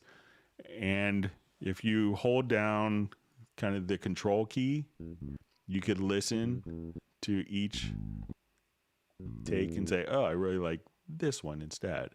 And this one, okay, that was not good. Okay, I want to use that one instead. So now that we've done this, we could select, so instead of having multiple tools, I could just kind of, come right over here. I could extend like where that part goes to or truncate it. And once that's all done, if I don't need to see all the lanes visible, especially on large projects, I could just hide it. And all those parts that are selected here kind of get moved to the top, and we can see these changes directly on the top. And now I could just only see the active parts of the different lanes that we've chosen to do comping on. All right, we see that Pablo Vasquez from Galicia, España the legendary drummer, has made the live stream and graced us with his presence.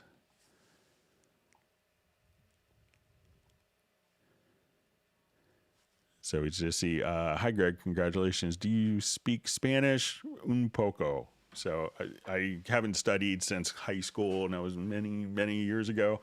So, but I can understand some of it. But my Spanish skills could be stronger. But Pablo could help.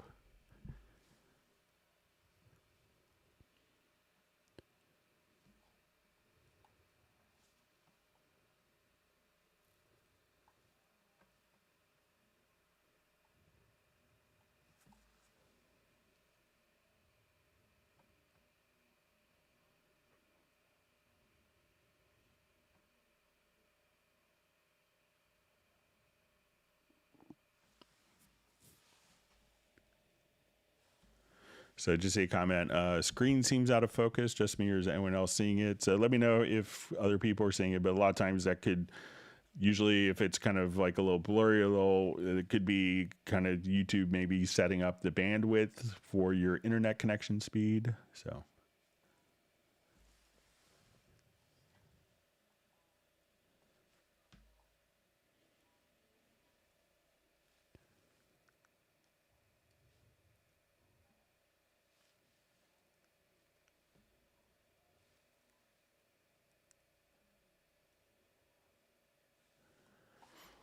All right, so we have a question from Pablo. How can I render 7 tracks that I have already edited into one? Okay, so let's say you don't want to give away the secret sauce to how you did all of your edits. So let's say I want to take all of these drum tracks.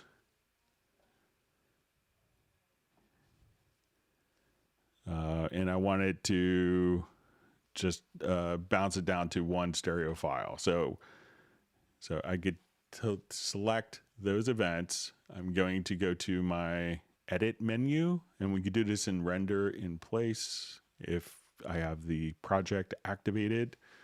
So let's come over here, and so now I'll just proving my point from Michael Team's questions earlier. So I'll go to render settings, and now at this point I want to, we'll see once we have multiple events selected and we have all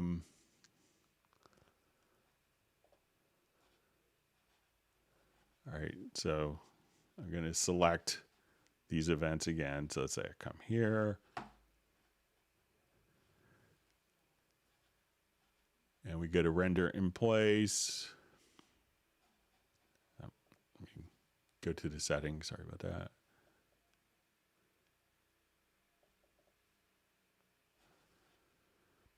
Okay, so we'll go to our render place to render settings, and we can say we want to mix down to one audio file. So you may not see that if it's set to dry, But set this to channel settings, and then you'll see Mixdown to one audio file. And at this point, I could just say render, and it will kind of do its internal bounce.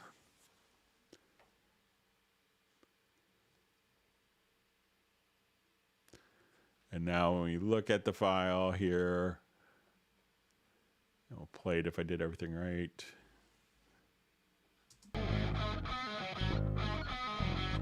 So that's how you could do it. And I think I had them all record enabled as well. So let me just turn that all off.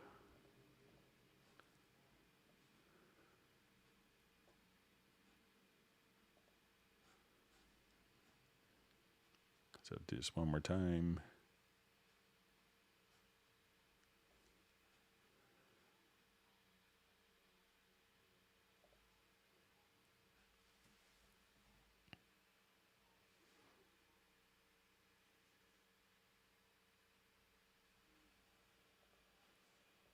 So that's how you could do it, just kind of like that. So you could just do a quick render in place and mix down to one file.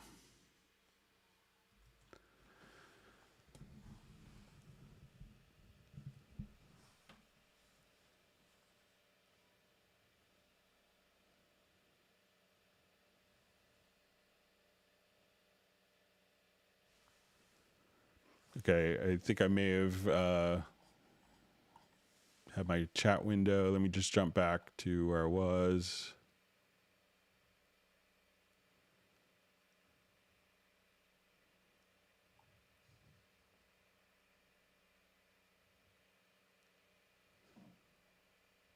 Okay, just making sure. So I think I got those questions. Let me make sure. See if I didn't lose a chunk of questions.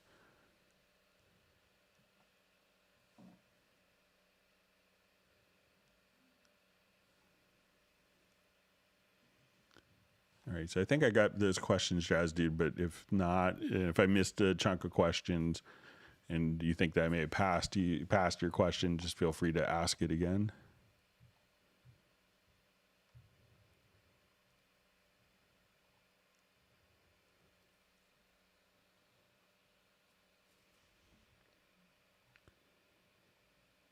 Okay, I'm just trying to find my spot.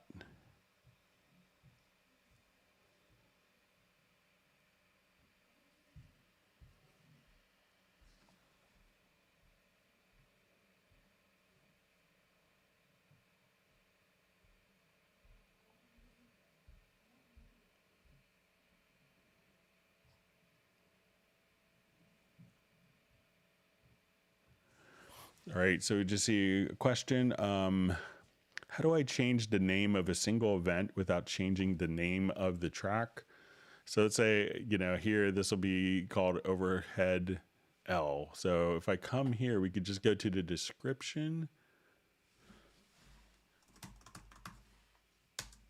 So at that point, you could just go to the description. If you don't see the description in there, go to this little settings cogwheel. Sometimes the description may default to being unchecked.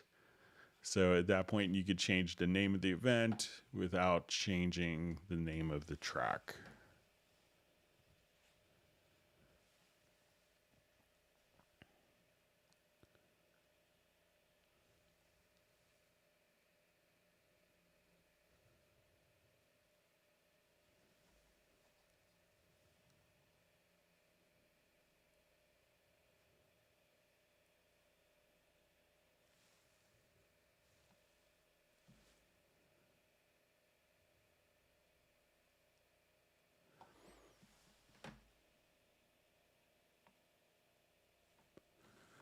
Okay, so just see from JVI, just says metering visible in lane track itself continued. Open the lanes and behind lane 1 that the metering also fires it like it does for the actual track. Hope that explains. All right, so let's go back to our bass part here.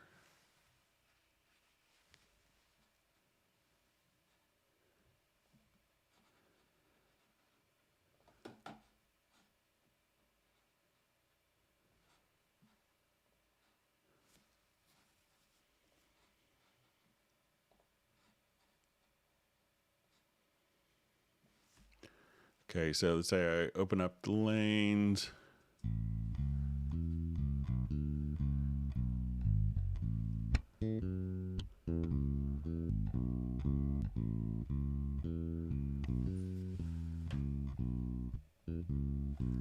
Okay, so you see, and behind. All right, so you see metering visible in the lane track itself. Continue to open the lanes, and behind lane 1, that the metering also fires like it does for the first actual track. I hope that explains it better. Okay, so I see the metering of the selected event here. So let's say if I wanted to take this track and this volume is low, when I select it, we'll see the metering level change to be very low. And if I want this one to be really loud in comparison. So when I select the particular lane, it's kind of showing that. So, and as we do this, you know, this track is what we see kind of almost get graduated or promoted up. So that's why you see kind of the metering reflect those changes. But if I'm misunderstanding, let me know.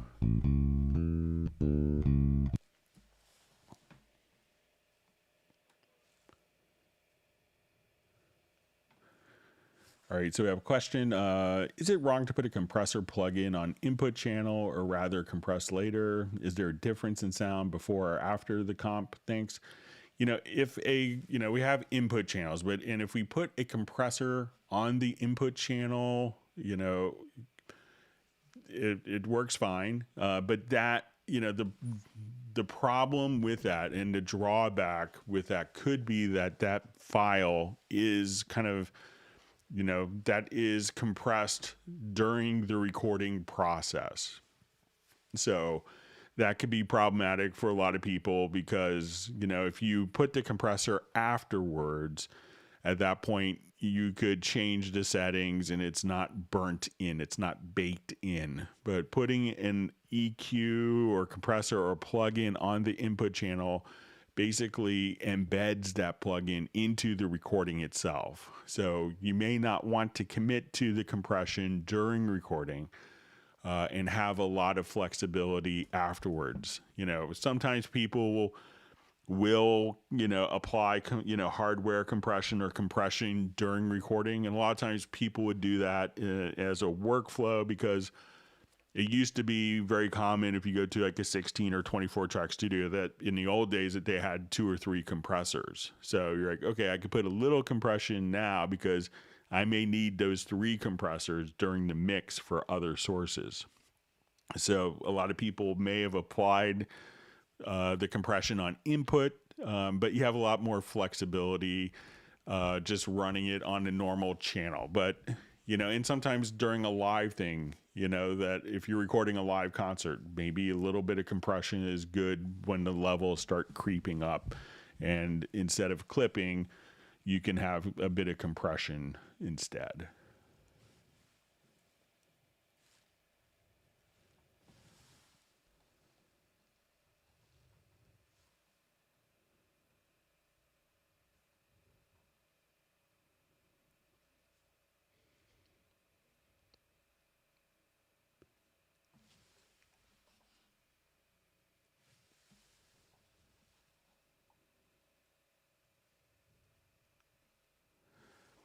All right. So I just see a question. What is the best way to set up a MIDI bass guitar part to follow the chord track? All right. So the best way to do it is, let me see if I have a part here that might make sense.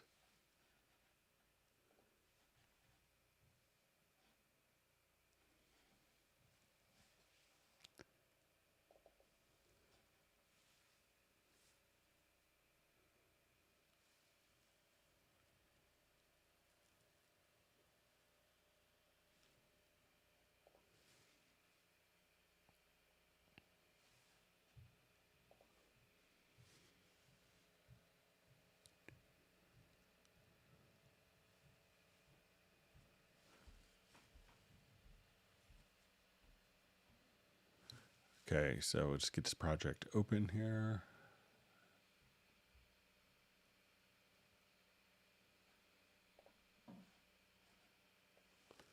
Okay, so let's say we have a MIDI bass part. And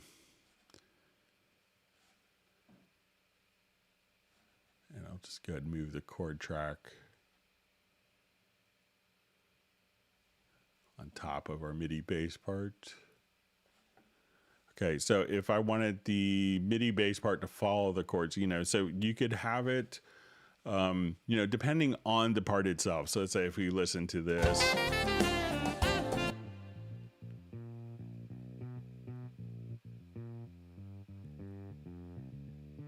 So that's a pretty active bass part. So with that, if I wanted to follow the chord track, I would probably, go to that particular event there. So if you wanted to do a lot of kind of harmonic motion, we're going to, do more play more within the scale versus the root notes.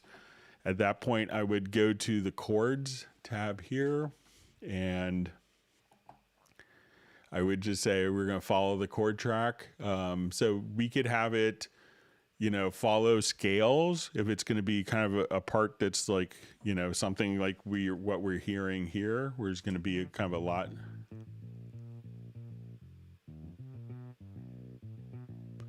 And let's say this is doubled with the late Jorge Casas. So if it's going to be, but if it's something you want it to automatically kind of follow the root note of the chords, like a more simplistic bass line, I would, as I come here, go to the chords, and I would just choose to have it, for the voicings, just follow root notes. So, depending on what you want, how you want to approach it, and what type of part it is, if it's going to be like a boom, boom, boom, boom, boom, boom, boom, kind of bass line, something very simple and basic, I would just have it follow the root notes. But if it's going to be a lot of kind of, really interesting, perhaps more pentatonic in nature, we're going to have more notes and more motion harmonically, just choose to have it follow the scales.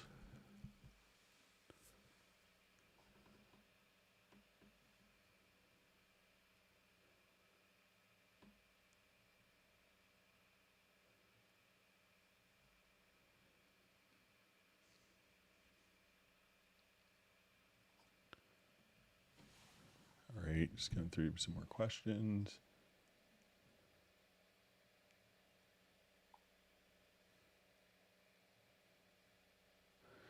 Okay,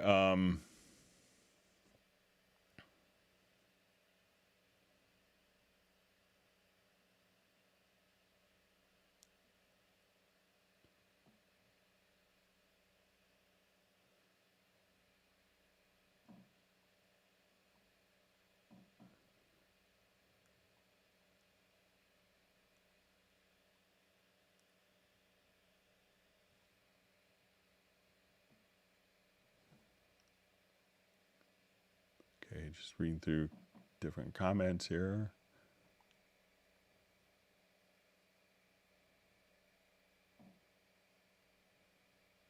Okay, so we see what is the best way to make a parallel bus over a group bus? So if we wanted to do this, so let's say I want to take the drums here.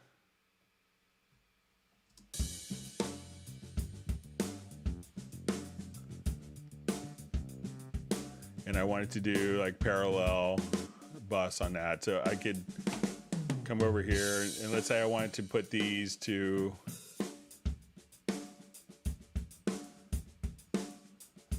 so I'm going to add 2 group tracks.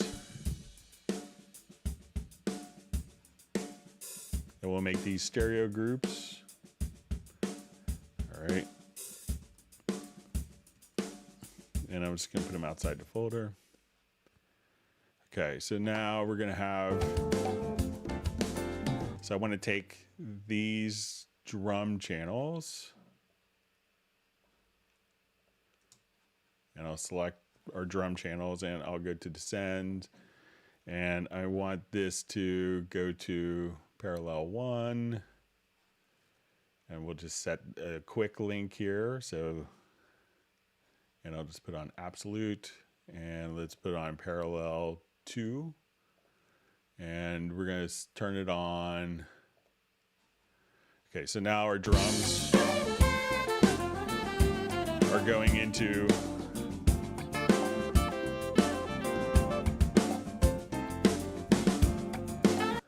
so my drums are going into that bus and this bus. So let's say on this one, I wanted to apply the compression. So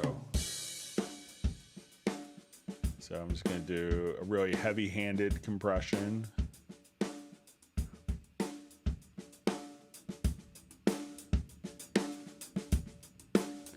And blend that with the, so if we wanted to just have the really compressed, and I want to blend this with my non-compressed and kind of listen to that in context.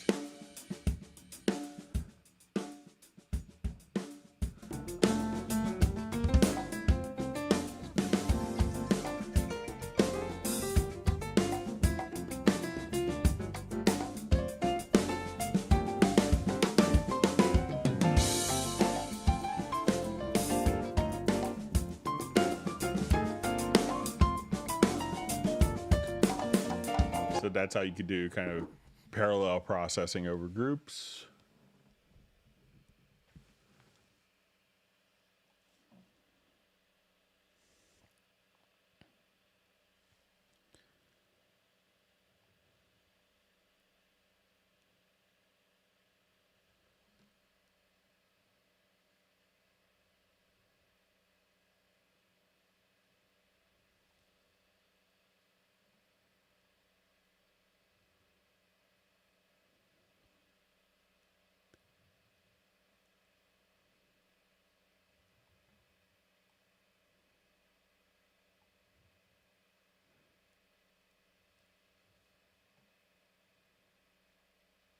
All right, still reading through comments.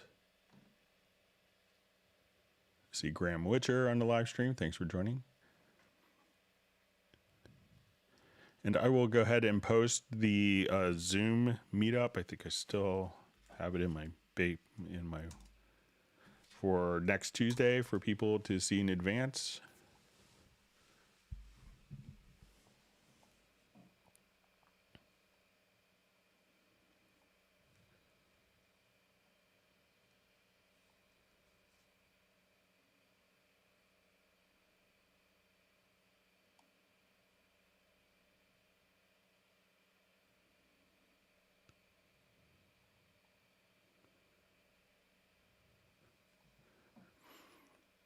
Okay, so we see a question from Pablo, and I appreciate Pablo doing some translation for us. How to add harmonized voices to a lead vocal. Okay, so we'll come over, open up project here.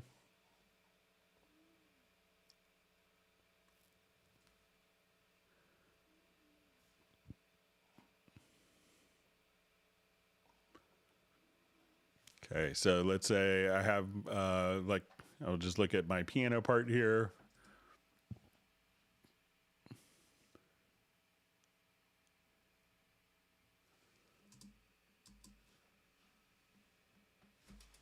Look at the, and what I want to do is to figure out what chords are in the piano part. So I'm going to select the event.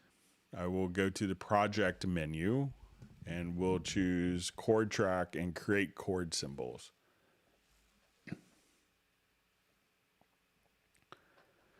So now we can see our chord symbols laid out for us. So as I kind of work on this.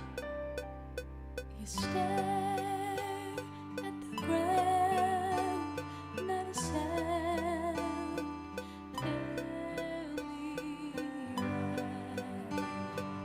all right, so click off. So what I want to do is I'm just going to select, like, let's say that last phrase that the singer is saying. I'm going to select that, go to my audio menu, and since we know what the chords are now, we'll say generate harmony voices. and we'll say, let's do 4 harmony voices. And so it's looking at what's going on with the particular chords.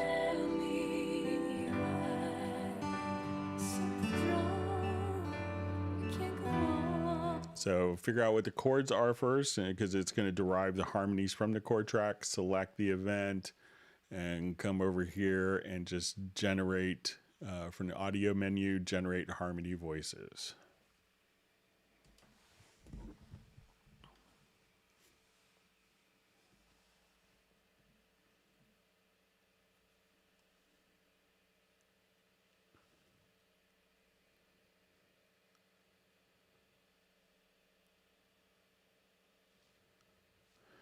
See Graham Witcher just saying he just downloaded the Lo-Fi piano today for Hallian, such a great VST and inspirational too.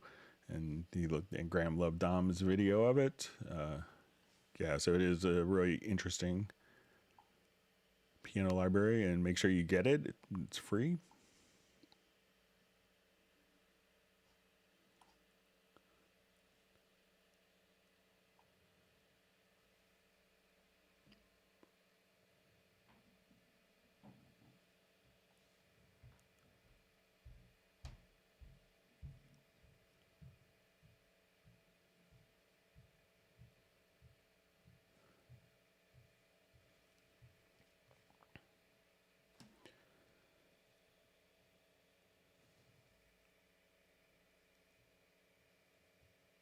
Okay, reading through. We appreciate Pablo doing translation today.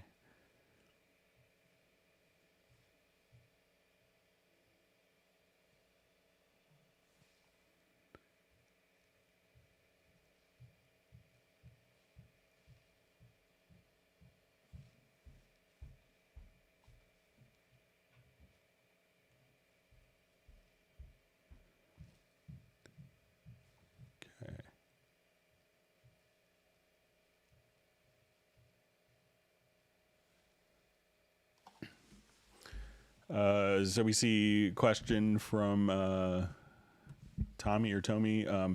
Is there a hearable difference between live recorded acoustic drums versus VSTI drums? And if where, I think cymbals, and what do you think? So, I think it's easy to, recording drums is hard.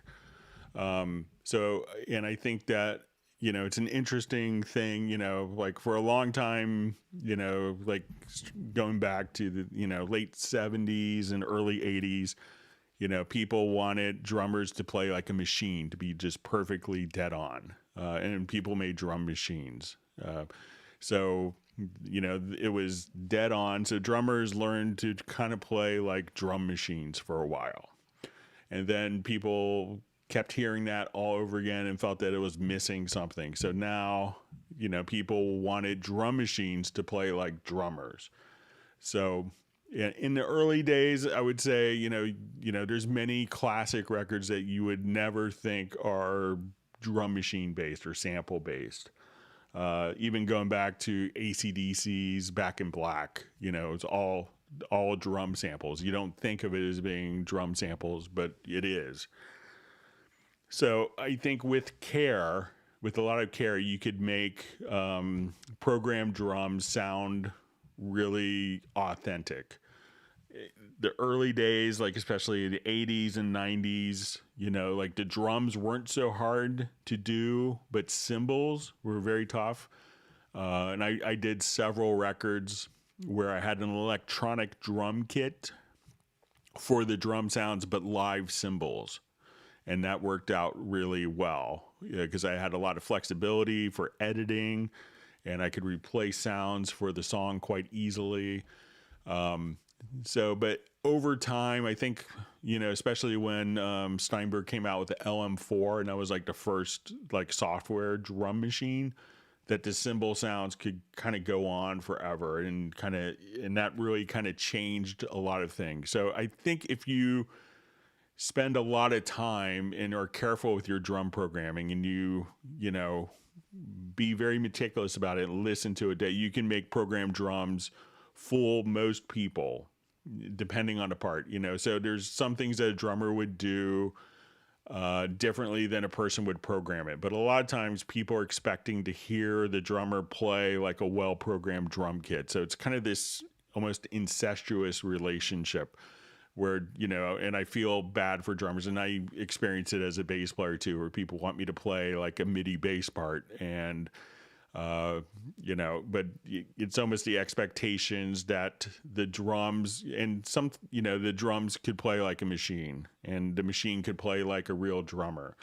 So, and also once we record the drums and we do the processing and we do parallel processing and we, work with the room sound that you get in a lot of, recordings, that to get that in a perfect ideal environment, someone that's creating a high-end drum library like the Simon Phillips or the Marco Miniman libraries that we have for Groove Agent, that's taken a tremendous amount of care to make every condition perfect. So it could be hard unless you have a really great sounding room to make it sound, like what people expect it to. So sometimes you may be playing drums and it's not what a drum sounds like to the drummer or to the musicians, but the drums are playing as if they're a finished recording.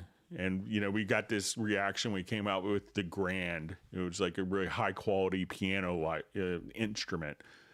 And, people, they're like, oh, it doesn't feel like a piano. It doesn't sound like a piano. It's like, it doesn't sound like a piano to the musician, but it sounds like a piano that's been perfectly recorded and processed. So you could just put it in a track, and in a song, it's 99% finished.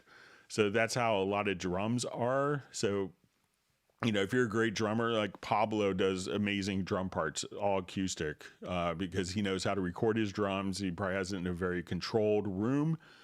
And those parts are phenomenal. You could spend a lot of time to program it, but with Pablo being a skilled drummer, he could do it probably much faster than trying to program it. But if you took the time, you could make the, acoustic drums sound like you want to get to the end zone in a production, and you could do it with MIDI drums as well. So, but people that, as a musician, you always want to try to do little subtle things that make that accumulate to a big difference to make yourself stand out so that you won't be replaced by someone just programming stuff. So, but you can get great results both ways.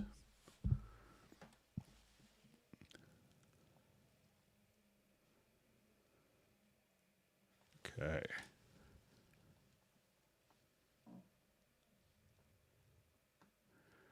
So I just see a comment, is a Zoom today. So that's a kind of a pre-Zoom announcement. So the Zoom will be on Tuesday. So just want to give people kind of a heads up. So we got more people involved.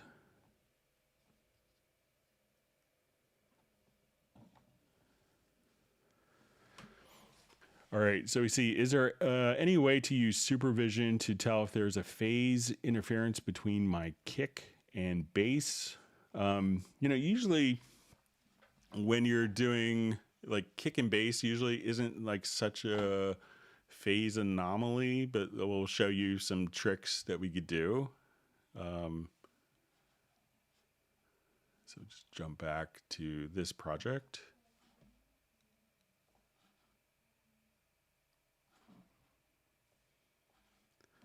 All right, so let's say if I have supervision activated in my control room here, so just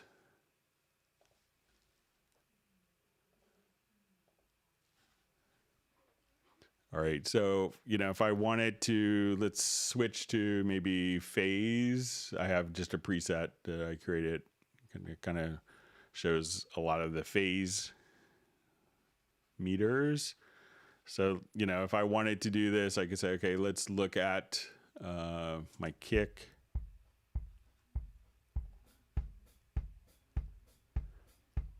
So let's say if I now was monitoring off of the stereo bus,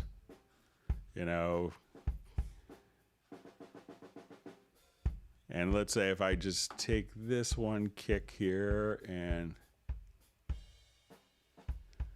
you know, if you kind of are inverting, let's go ahead and now I'll just take this and I'll look at the bass.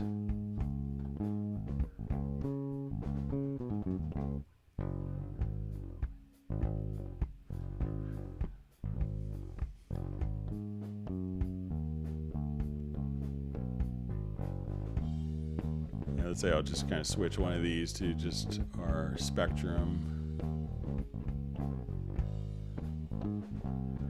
So, you know, if you wanted to come here and, like, let's say, we'll see if I could take the two guitars here. And so if you have phase problems, I'll just take one of the guitars and invert the phase on the, so you can see it visually here. So as soon as I invert the phase on one of the guitars, you see a lot more kind of red.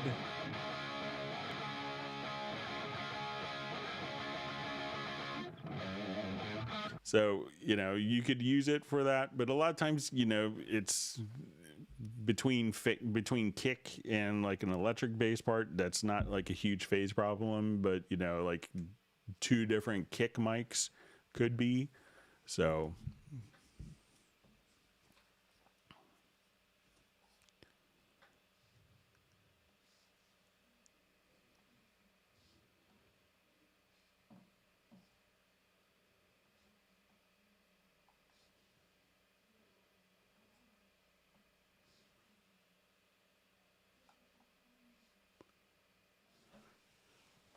okay, so we see people want to keep the dongle.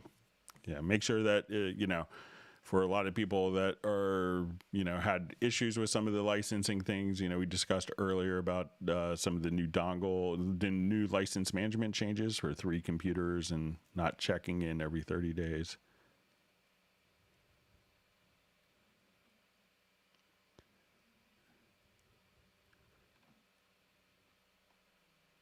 All right, so we're seeing a lot of people really liking the lo-fi piano.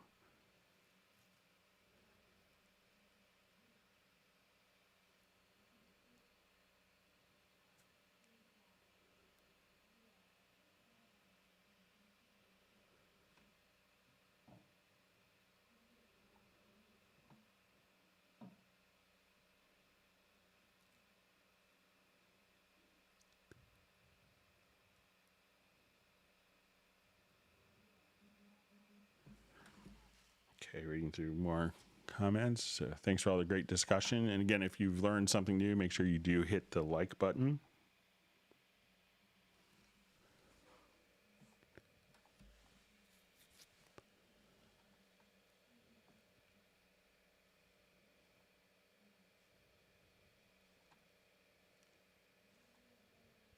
To see comment from Nick, the early drum machines used to retrigger cymbals on every hit. So a lot of them still do.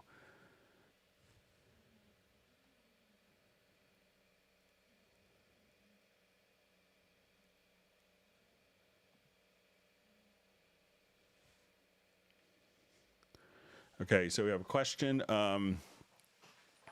Is there a way to send from a controller any MIDI CC to another MIDI device through a MIDI interface, e.g. MIDI fact 16 by 16 specifying the MIDI port and channel and CC code and value?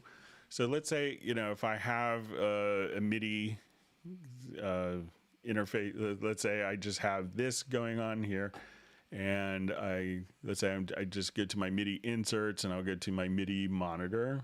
All right, so let's say as I'm doing this, I'm just moving.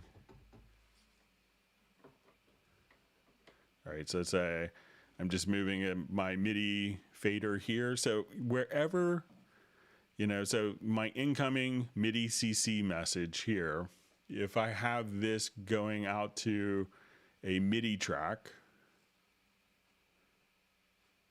All right, so at this point, if I have this going out to a MIDI track on this particular channel, now Cubase will send this MIDI CC from my controller to this track. That track sends the MIDI data out to whatever MIDI port and whatever MIDI channel that we want. So any incoming MIDI data, so if you just have like, one little, 8-channel fader, like a Korg Nano Control or Micro Control, whatever they call it, and you just want to transmit, MIDI CC11, 7, and 1, from 3 faders, wherever the MIDI track is sent to, those incoming MIDI CC data will be sent out to that destination. So if you have 16 in, 16 out, whatever MIDI CCs are coming into Cubase then sends it out to the correct MIDI port and to the correct MIDI channel as defined on the track. And if you need to send it to more, just simply select more tracks by holding down a shift, and those same MIDI CCs will be transmitted to multiple devices as well. So you could just set it up like that.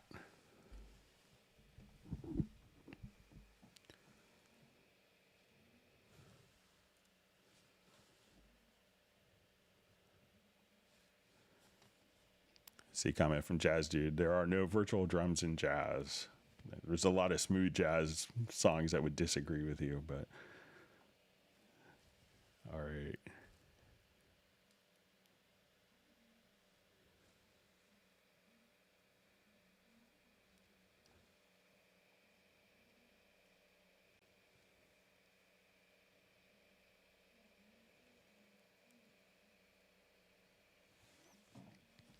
All right, so we see a question from Uno Memento. It says, I have the old dongle the size of a matchbox that was put in the printer port. Maybe I don't need it anymore. Where is the Cubase Museum? Hold on to it just in case. I still have Atari dongles and other stuff just in case I have to pull up a project. And it's not uncommon. I have clients and friends that need to pull up projects from 20 years ago. So.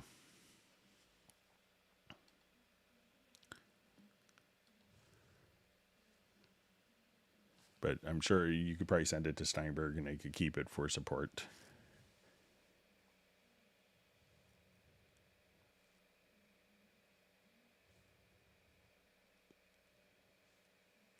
All right, so we see Captenergy Music on the live stream. Thanks for joining.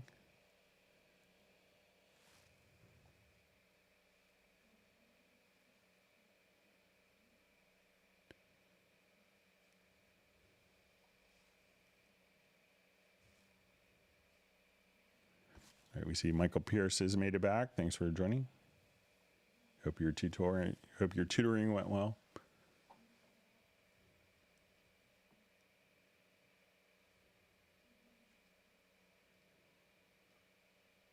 So lots of great feedback and impressions from the lo-fi piano.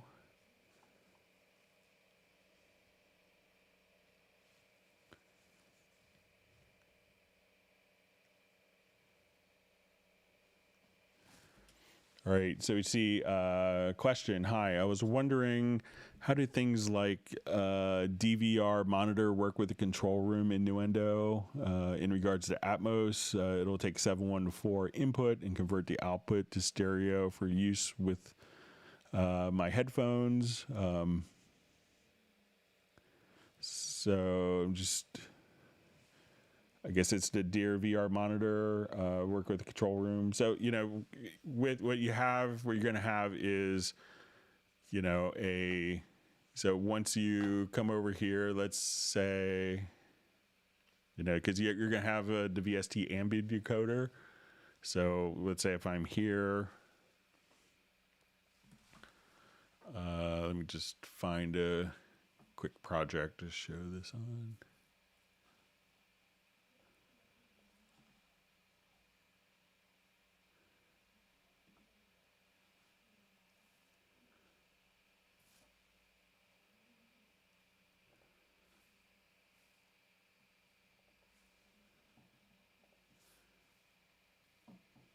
What you want to do is to come over here and just say you want to go to the audio connections, and let's say we have like your outputs here. So like here I have a Ambisonics bus, and we could right click and we're going to set that as your main mix, and come over to your preferences, and under the control room, you want to use the phones channel, like for your headphones, as the preview channel. Click on apply, and then once you do that, you'll see like the VST ambient decoder here, and then you could just simply monitor with your headphones there. So as you play, I could kind of have different elements, and we can monitor them binaural.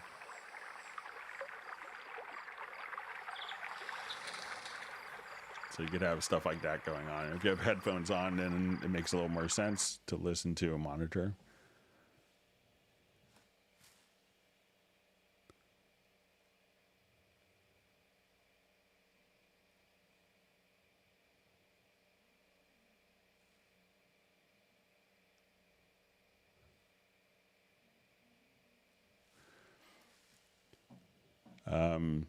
So I could just see a question. Could you show the phase again, comparing snare top and snare bottom? So on my projects, I don't have a snare top and bottom on that track, so I have to find that particular track and find that audio file. But I could have the project loaded up for Tuesday, and we could do that.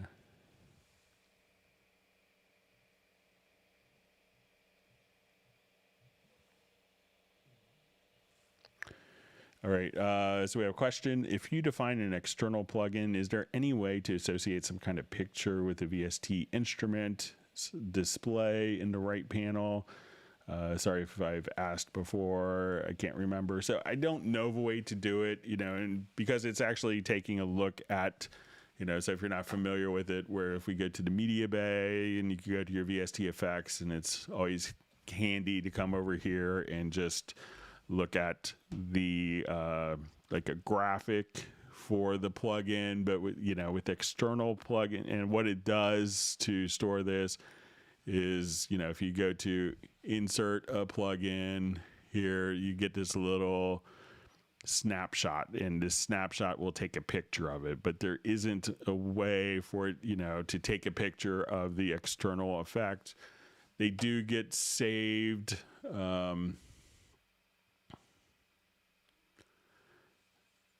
Let me just come over here. I'll just, I don't think it'll work, but I think if we come over here to,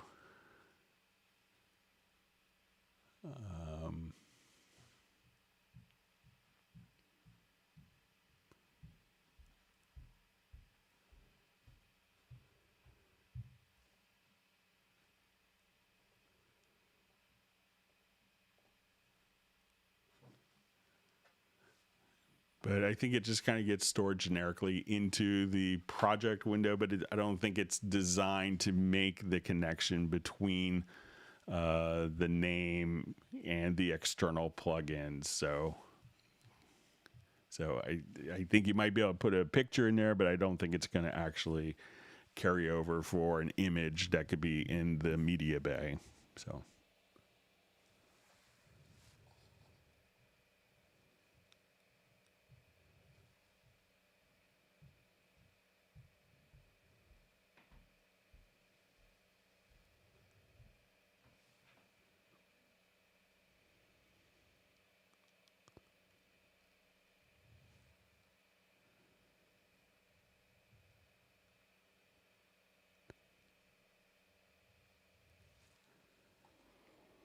Okay, so we just see from Michael Pierce, can you rent out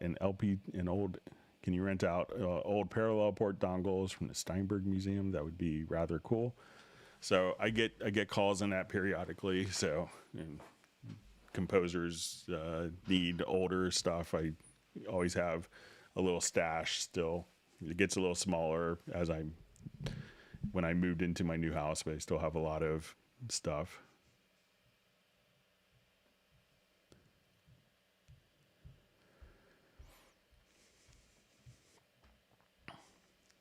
All right.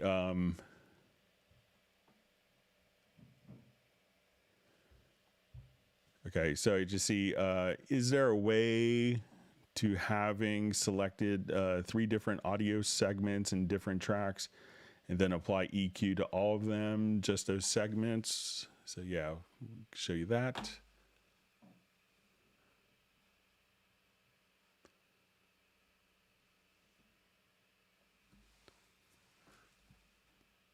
All right, so let's say I just wanted to do an EQ in all my drums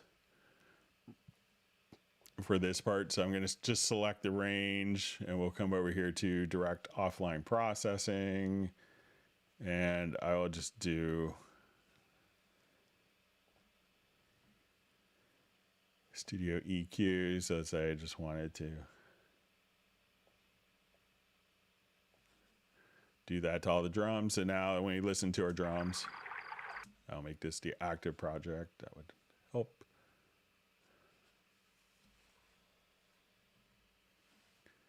All right, so now when we come over here,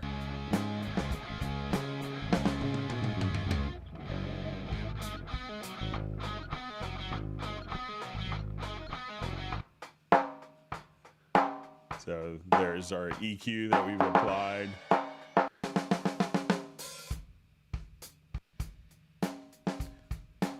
And then if I wanted to change it and say, oh, I just really wanted that to, it'll now reprocess all those files with the new EQ. I can say, okay, there. I also wanted to add a grungelizer. So let's say, get rid of the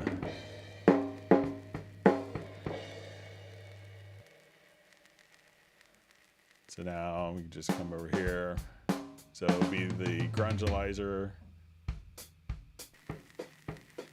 And say now I wanted to just get rid of the EQ and just add the grungelizer. I could delete those in any order at any time. So just kind of select the regions and go back. And that's all you had to do. So select it and go to audio. You could just go to plugins here or go to direct offline processing by hitting F7.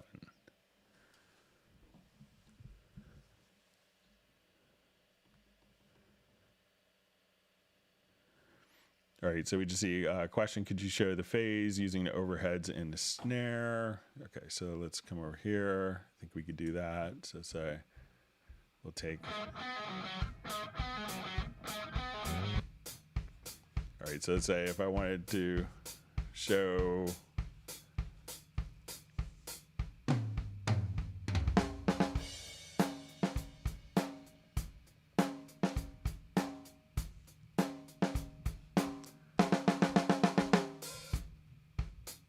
So let's say I want to just look at my drums. All right, but now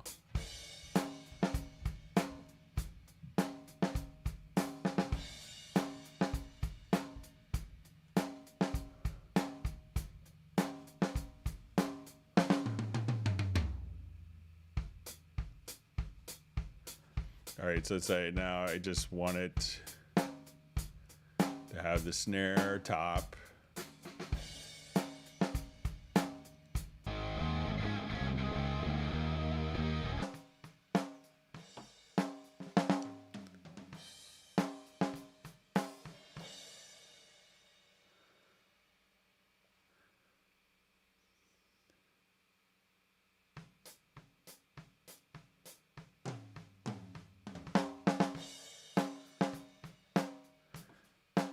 So let's say if I wanted to.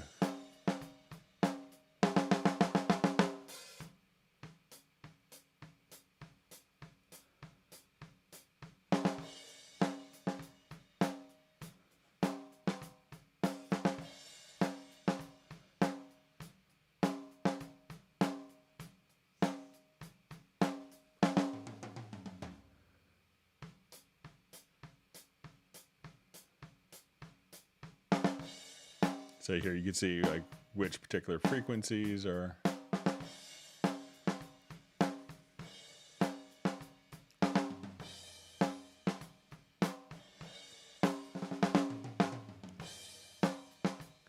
And something else that's kind of cool if you wanted to do it. Let's say if you wanted to just look at like the overheads.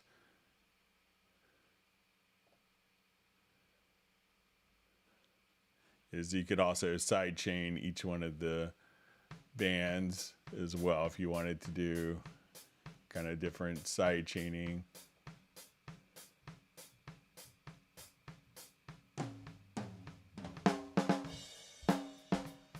So you could just say, okay, for this one, we want it overhead, and I wanted to have this be phase scope. I could have a different. So if you wanted to add side chains, you could do stuff like that as well. So, but yeah, they did a wonderful job with the supervision.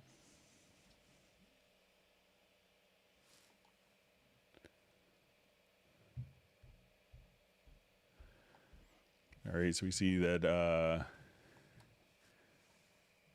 is it Jazzy Lamel still has his mid-X interface, whereas Atari, yeah. So I saw on Facebook Axel Hartman, who designed that, did the product design, and for that he recently just posted a picture on Facebook of it. So.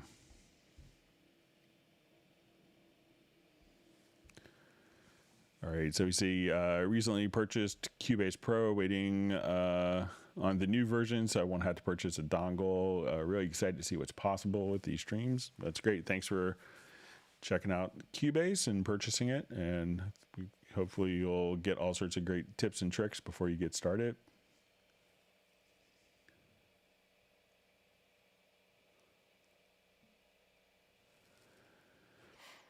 All right, so we see how to fix problems with audio signal and routings when all audio settings are correctly routed. Thanks. You have any ideas? So a lot of times, if there's audio routing problems, it's probably, I know it's easy to say, okay, everything is routed correctly.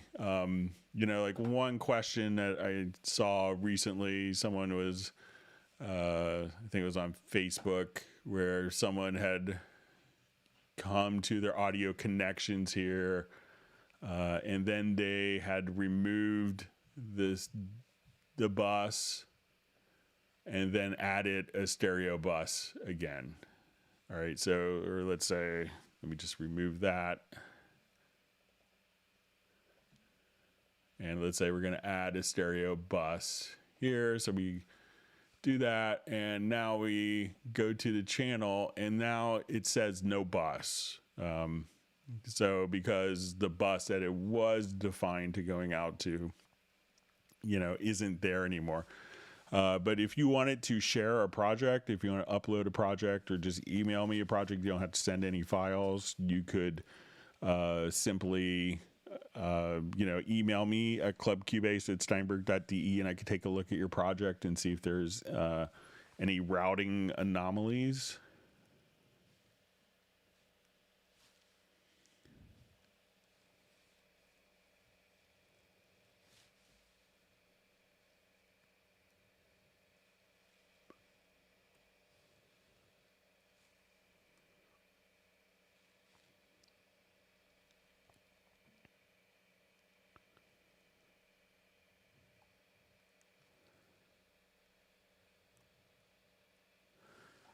Okay, so we see from Uno Memento, is it possible to convert a MIDI track to an instrument track other than render in place functions, for example, drag and drop or something? All right, so let's say if I have one way you could do it, let's say if I come here,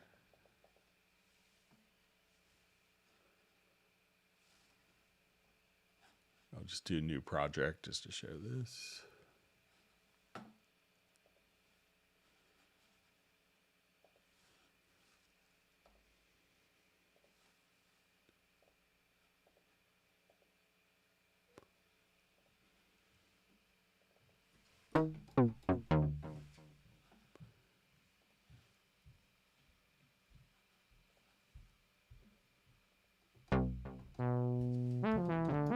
All right, so let's say I'll just come over here.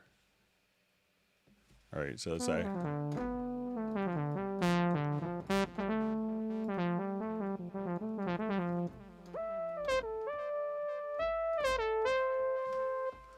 All right, so I recorded that.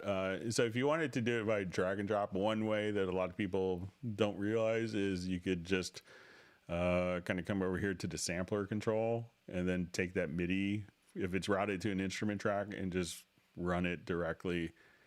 And that will create a file. It will go into your sampler. So when you go to the pool window, you know, you'll see it in the sampler track, but that's the file right there. So that's a drag and drop way of doing it. You know, you can't necessarily drag it out as an audio file, but if you want it to somehow just quickly turn that into an audio file, you can just create it as a sampler track within the project by dragging it into an empty sampler track.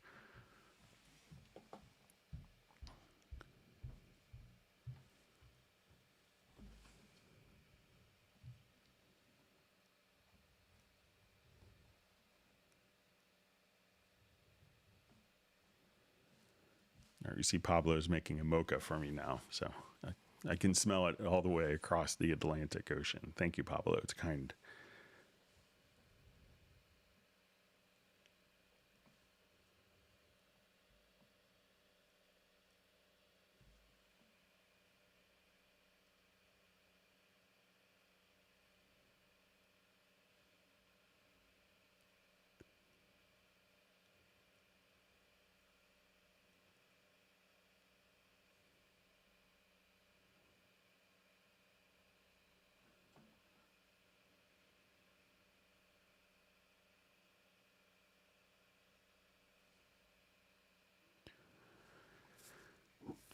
Okay, so just see from Trond, says, hi Greg, on my request, you previously demonstrated how Groove Agent cymbal chokes with each note off setting.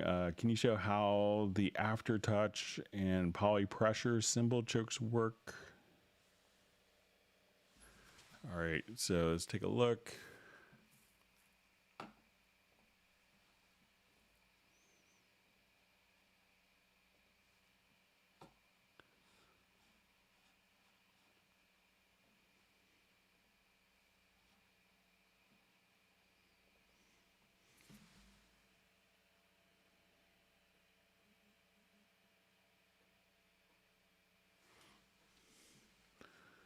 Okay, so let's say if we're...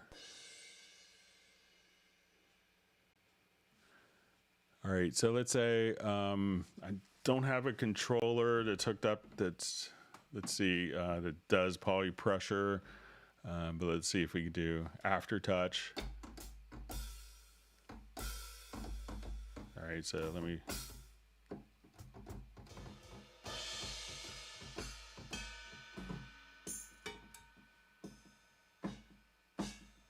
Okay, so let's say if I'm here,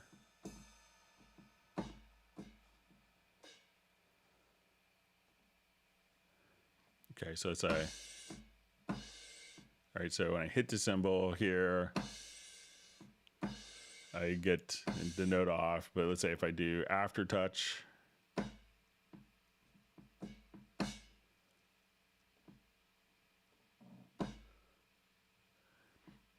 so as soon as it is transmitting the aftertouch, let me just open up the MIDI monitor.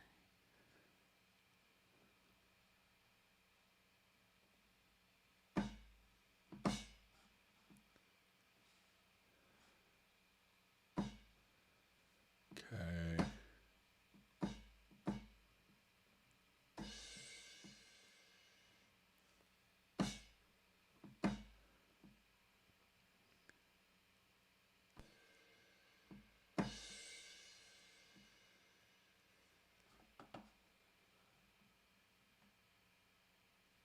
Let's see if aftertouch is not filtered out. Let's see if poly pressure is, I don't think my controller does it, but.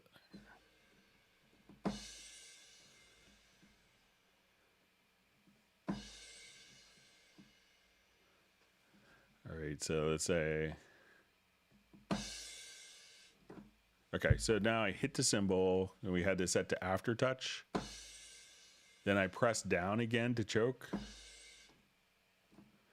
So you can see as soon as I hit the cymbal, I get the note on message. And now when I transmit aftertouch, that's when it chokes.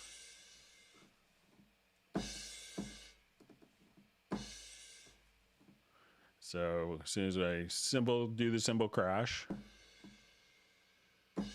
I'll hold the key down, then aftertouch, and that chokes it. So click on the cymbal, and you could set different controllers for that. So as soon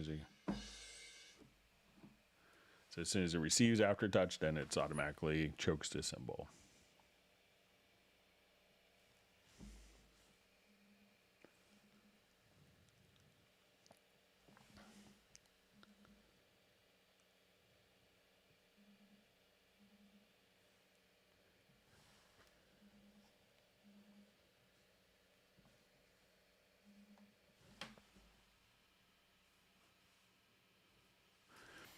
All right, so you just see,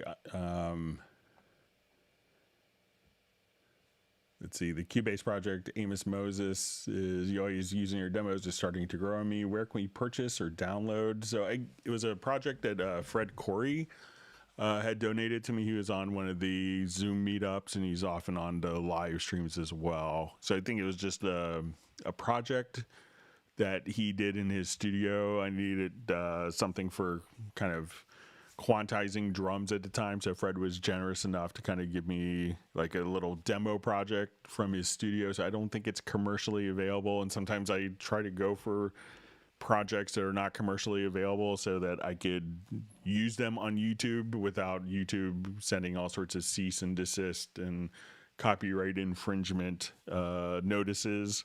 So, or, basically having YouTube run ads in front of my live stream. So I'm not sure if it's available to purchase. But I'd be happy. I could check with Fred to see. I don't think he owns the copyright on the song. I think it's an old Jerry Lee song, but I don't think that was ever released. So I'm not sure. And maybe if Fred is on, he could comment. All right.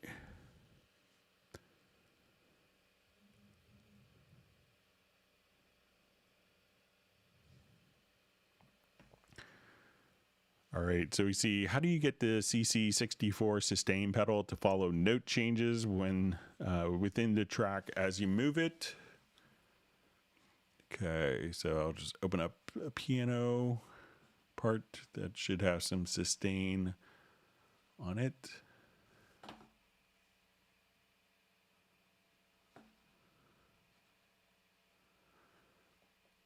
Okay, so let's say if we look at this and we want to look at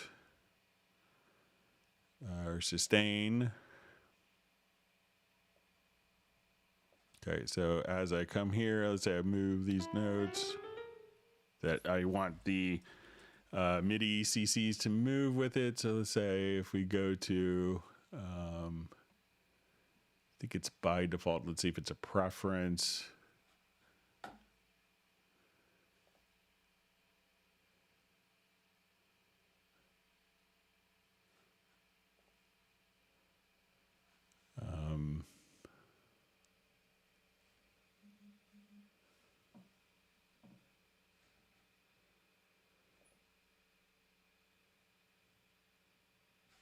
So I think it's just, I know where it's at, sorry. So it's in the MIDI editor. If we come here, we'll see this little icon for auto select controllers under notes. So now if I move this, we'll see that we can move the notes without the MIDI CC64 moving. But now if we turn this icon on, so again, it's the auto select controllers that now when I move notes, at that point, the controllers will move with the notes. So give that a try. So just that little icon there.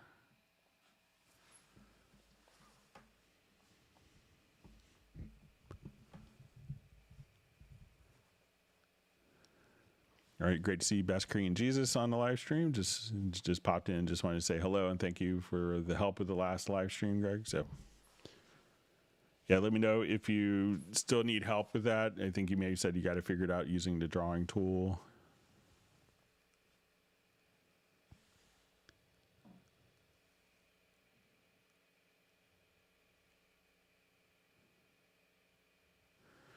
All right, so we see a question. When will you guys release Cubase native for M1? So, you know, Dave announced that Cubase 12 will be M1 native. So look forward to that when it's released early next year.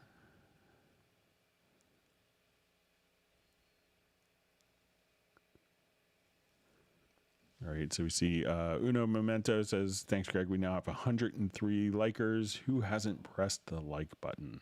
So.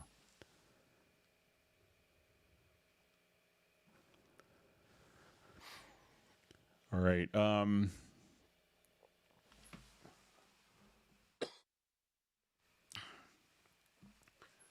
me just clear my throat. Hang on.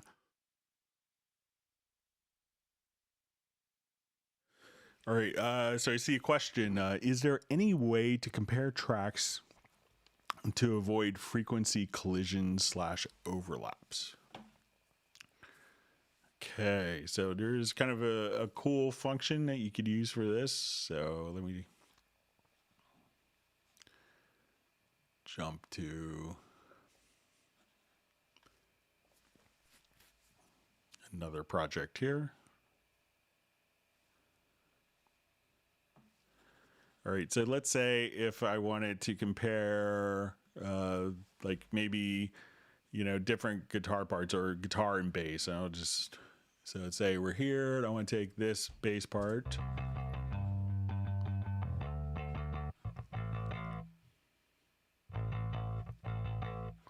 And we'll take all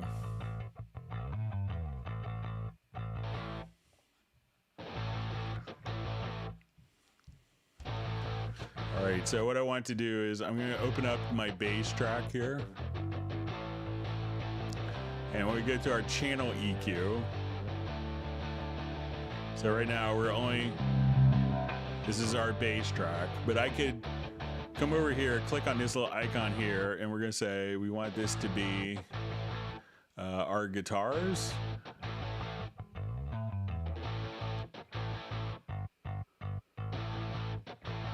So I'll just say, we'll come here, and this is the background color that we see in this color here is going to be the guitar. So I could just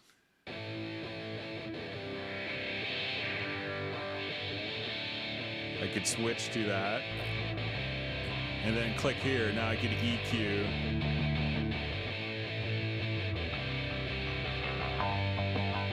Click here on the guitar part that I want to EQ now.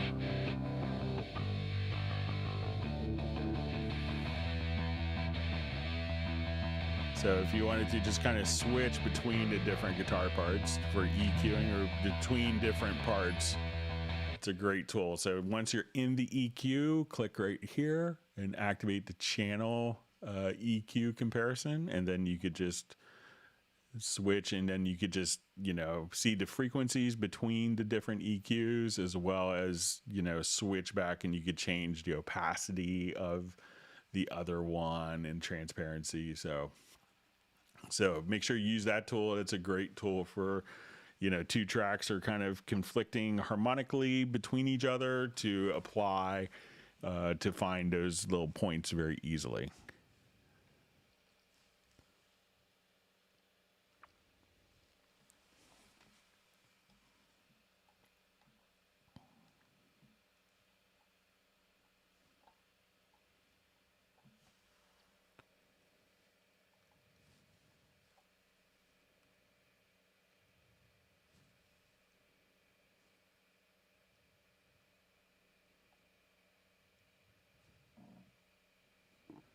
Okay, just reading through comments.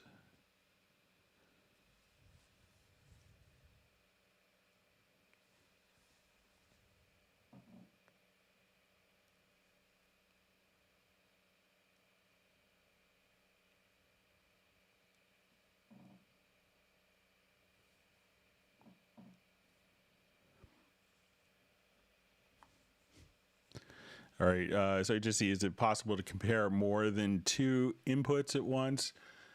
So something that you might be able to do is, let's say if we wanted to compare more channels at once, one trick that you might be able to do is using kind of the, and it's not an EQ, but more of the metering. So let's say if I'm here, so I could say, okay, I want this to,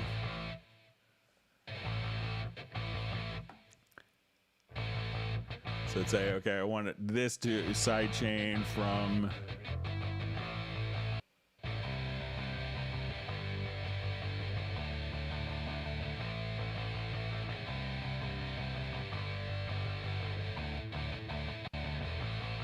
so now we're only seeing, like, so let's say if I come here, we could just sidechain from different sources. So you could kind of switch between two different tracks, but usually, you find yourself kind of, fighting two tracks, and for, those harmonics and the frequencies.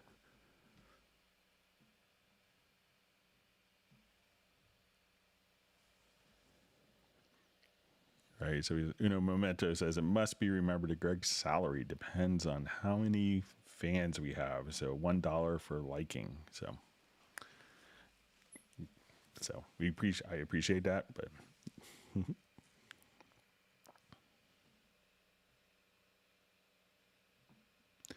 all right, great for Gareth to see Gareth on the live stream. So glad you enjoyed the bass line. That was a kind of a fun song.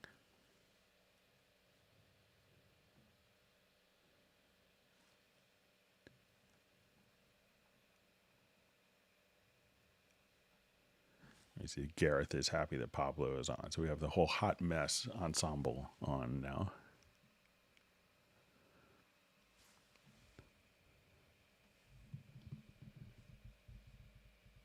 All right, so we have Ibukun, who's on from Nigeria and his first time on the live stream. So welcome. Thanks for joining.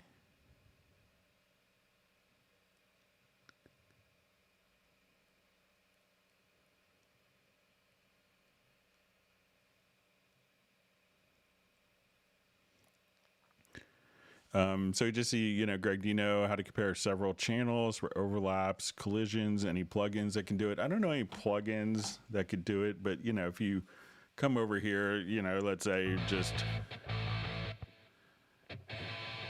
you could see pretty easily,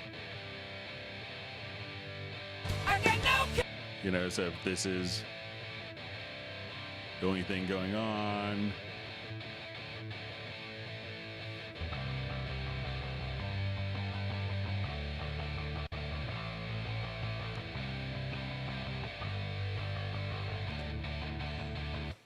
but it's hard to determine what is a collision other than kind of manually doing it. Sometimes the frequencies, when they add up, augment and enhance the sound, and sometimes they cancel out and diminish the sound. So it could really depend on so many factors where it's not like an on-off type of function.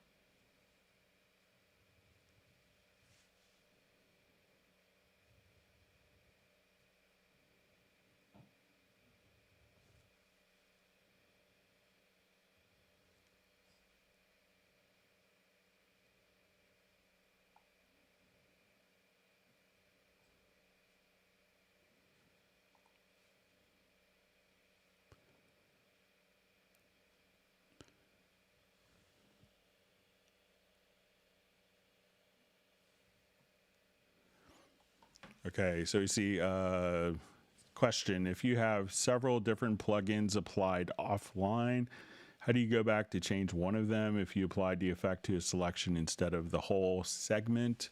So let's say if we're there and I wanted to, so let's say I wanted to take these vocal parts here. So let's say,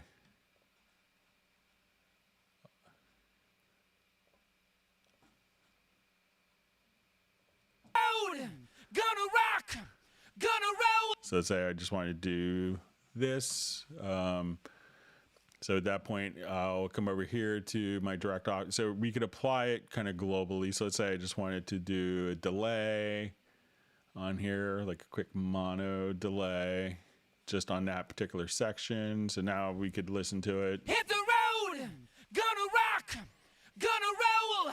I got no control. Hit the road, gonna rock, gonna roll. So let's say now all I had to do is select the file and remove. I could delete the processing to that file, and the processing for that file is still completely independent. So even though they're applied together, they could be deleted and modified independently. So now we'll hear the delay only on the one channel, only on the top. Hit the road, gonna rock, gonna roll. I got no control. Hit the road, gonna rock, gonna roll. And I'm go. And let's say this one, so even though they're applied together, they could all be removed independently. So it makes it a very flexible system.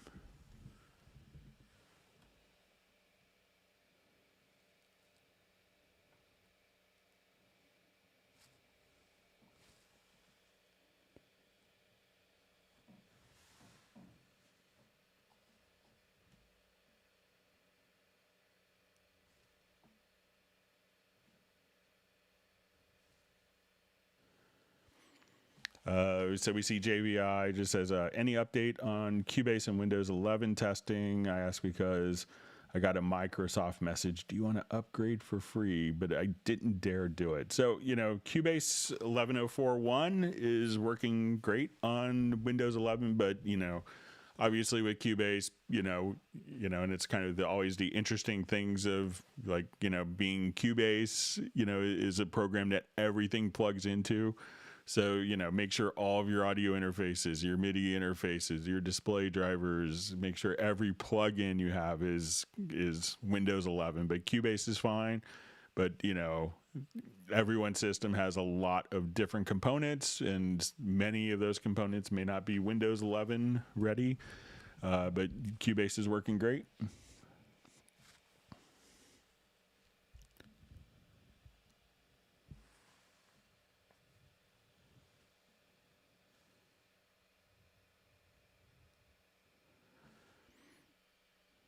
All right, so we see when is Cubase 12 coming out? So they've just announced that it'll be sometime early next year or so.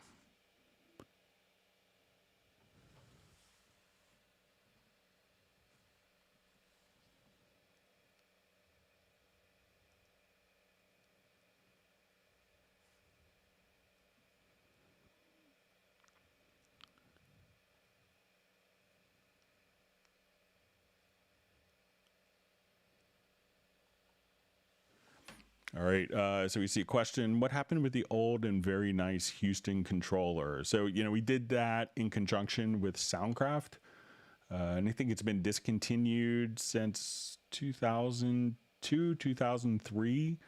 But, if we go to your Cubase now, we could come still here and go to your studio setup, and you could still add your Steinberg Houston controller, so it still works. I don't think the USB drivers work, but you could just connect it over a standard MIDI connection. So it still works. And, I just saw someone sent me a link to one that was on eBay just last week, I think, or the week before.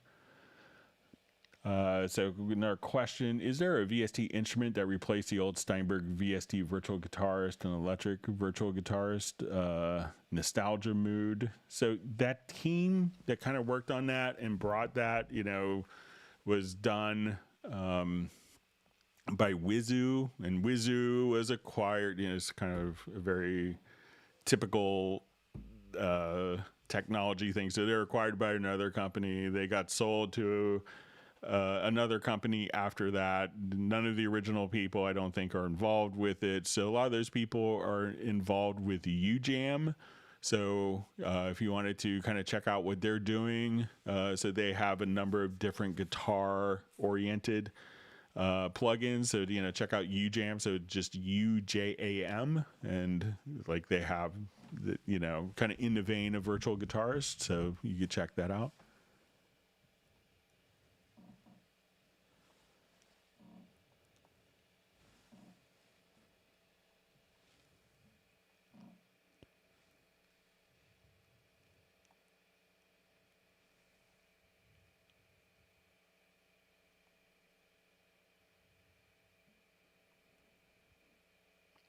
Okay, reading through comments. Thanks for all the great questions and discussions.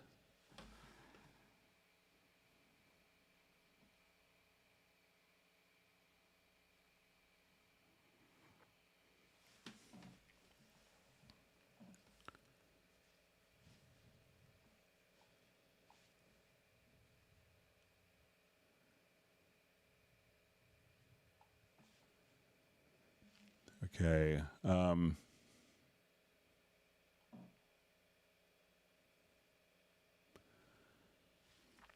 Okay, so we just see when you cut a MIDI container, you often lose the first note because it is a little bit before the beat. Is there any other solution other than strict quantization?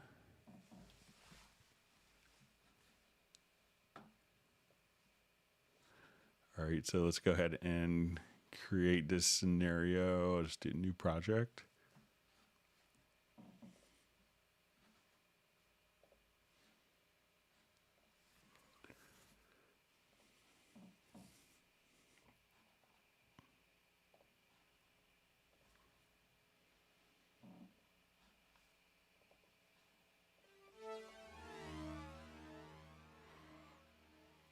Okay, so let's say we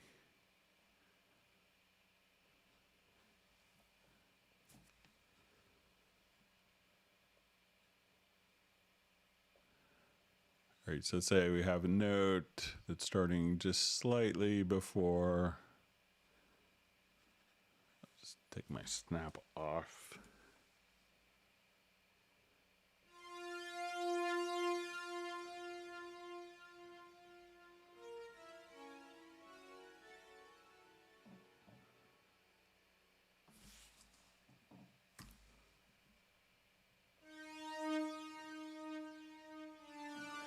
Okay, so let's say now I want to cut at measure 3.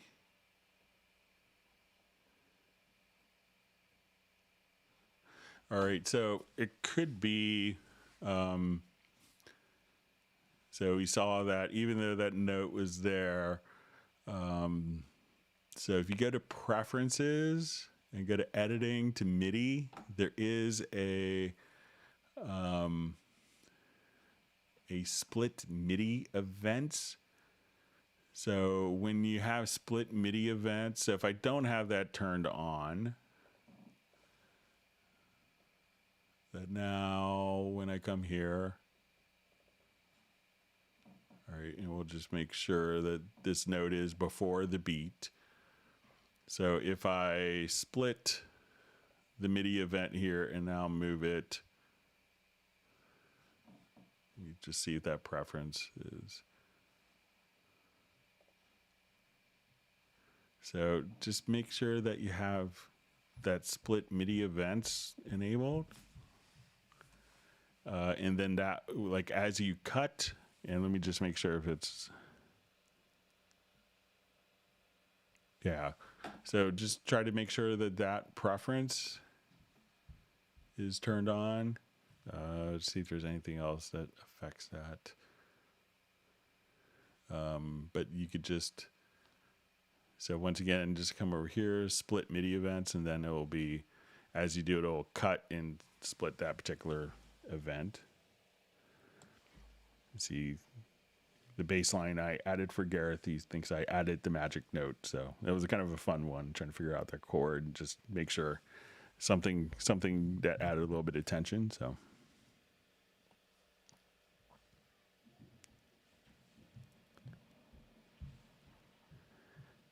You see a question from Pablo. Does Greg have a fan club? It's like, I don't think so. So my wife is amazed that people watch the live streams. She's like, people watch for 4 hours? Yeah.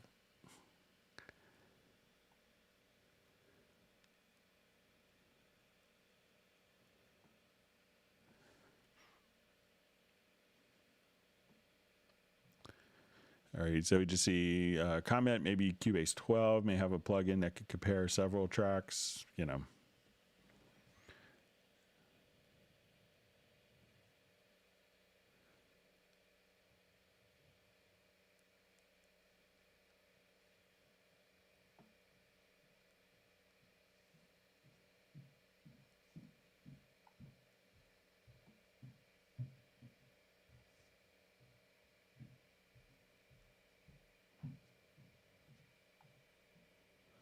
Okay, just my timeline jumped on me, so.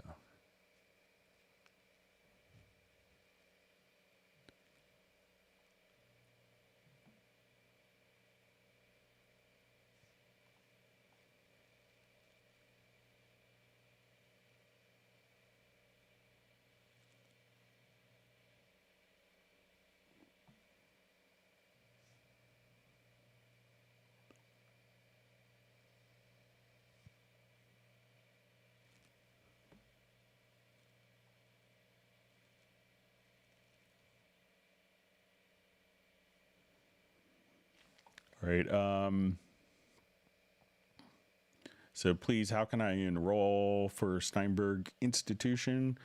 So, you know, there are a number of, you know, worldwide different Steinberg certified trainers. There's lots of colleges that teach Cubase. So, but, you know, it really depends if you want to just learn how to use the software. I think, you know, there's a lot of wonderful resources on the Steinberg channels and, you know, and tutorial videos and these live streams where you could learn stuff, or if you want an actual physical certificate, you know, Steinberg doesn't have something like that for end users. But I think it's probably better just to be, you know, figure out how to use the software faster and better and smarter for your workflows.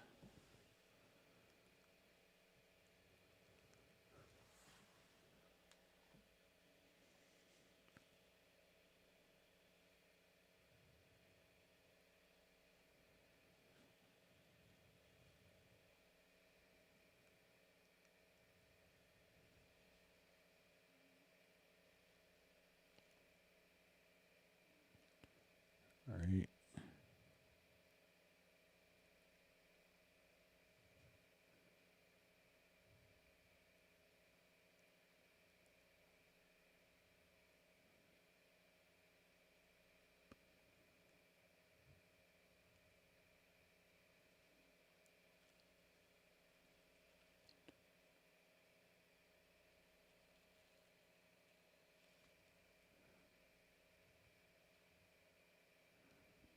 Okay, just see some discussion of MPCs. I used to do lots of work on MPCs in the day, so.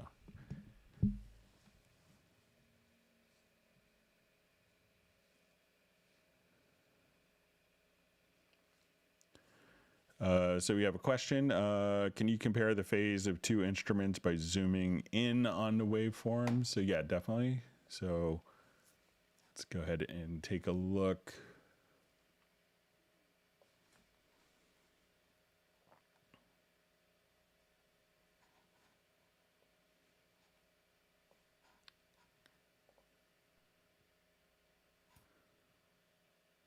Okay, so let's say I want to look at the overheads in the drums. So, you know, and there's always, you know, different times, different kind of,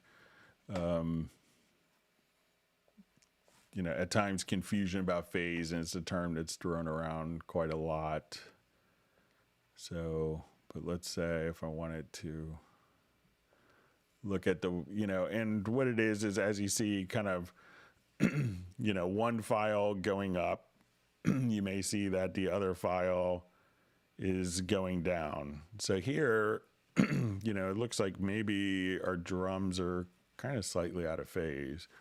So like what you want to see is as like it goes down below the 0 axis here, that the other channel is kind of doing the same thing at the same time. So it looks like up to here, it's pretty good phase, but you know, after a while it's not. So if I wanted to just flip the phase, you know, we could, you know, do stuff like that. And a lot of people will, very meticulously come over here and just do ever so slightly, moving the start position by, samples just to kind of look at the phase relationship. But if you kind of look at, let's say even the guitars here, you should get a sense that you'll see visually when you see the waveform going up on one, if you see it going down on the other, that would indicate that there's going to be kind of a phase issue. So if you know what to look for, that the amplitude of the wave is having kind of a congruent or similar direction between the two channels, then and if you see it kind of being the opposite, then you have to then that would indicate a phase issue.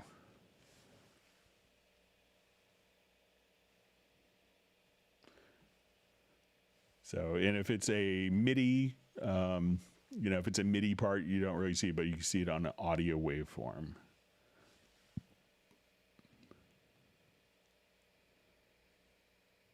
Okay.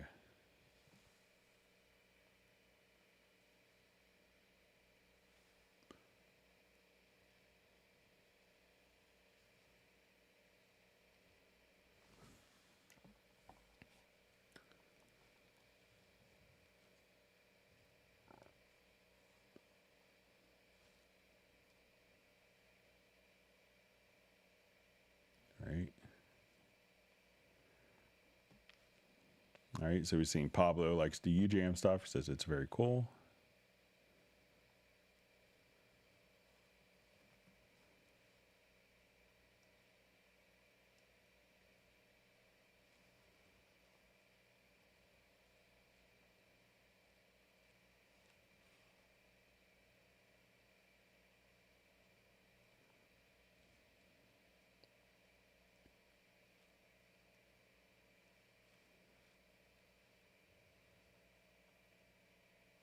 Okay, reading through more comments here. All right.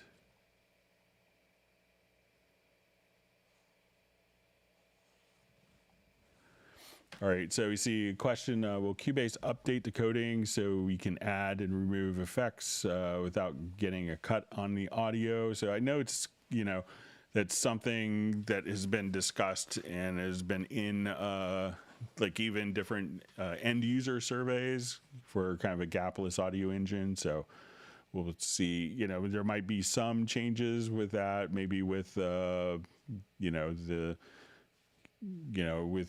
the e-licenser. So we'll have to see, but I know that the developers and product planning is aware of it.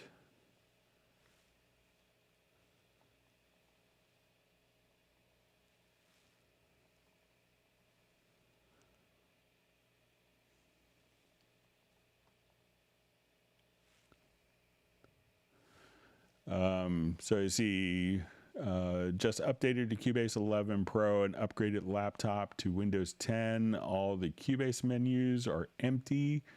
I hear it's because there is no support for second generation Intel processors. So I haven't heard of any of the menus being empty. So I'm not sure if it's a display driver, but I don't think it's to deal with second generation Intel processors. We'll see, but Pablo says he knows that issue. So, but I haven't heard of it. Maybe if Pablo could share any information he knows of it.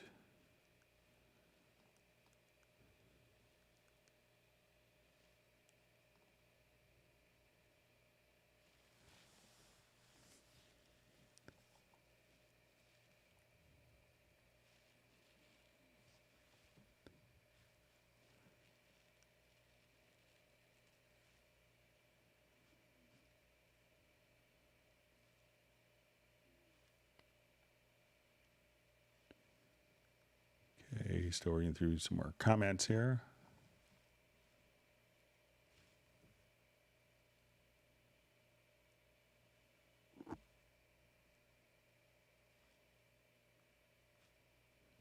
Michael Pierce makes a good point that we should remember the difference between phase and polarity inversion. So, as a proper audio engineer, he's correct.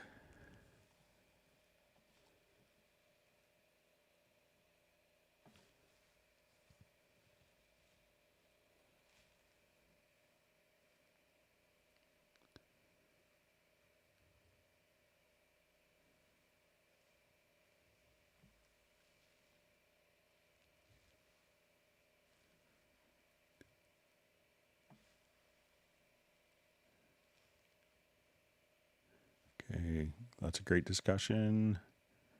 All right, so I think I'm at the end of the questions. I know we had questions that were sent in advance.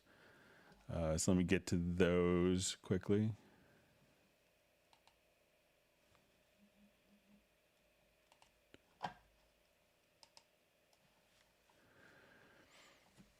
Okay, so just had a question. How to adjust the volume on an audio event and see the changes in the waveform.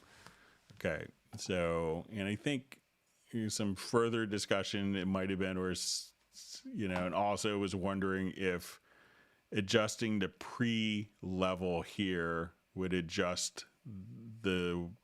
see the waveform adjust accordingly. So that is almost similar to like an input meter, like how we discussed the input metering earlier. So, so this is going to take the source and then adjust the attenuation before it hits the channel. But if we want to adjust and see visually the waveforms, is just kind of grabbing the actual center handle here. But if you wanted to adjust it like from a particular event, you could also just come over here and adjust your event volume handle. And I think we could even do that from maybe even a generic remote. So if we wanted to assign that, so let's say if I wanted this to be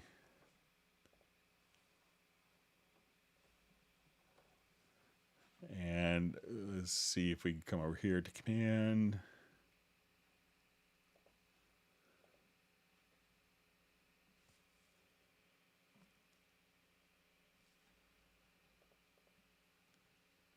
Maybe it's under edit.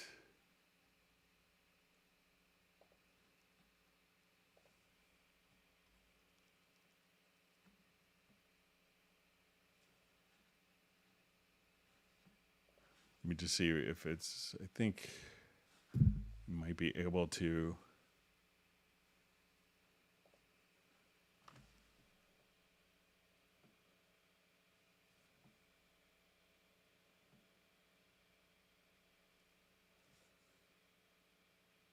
Let me see if I can find it in the key commands here.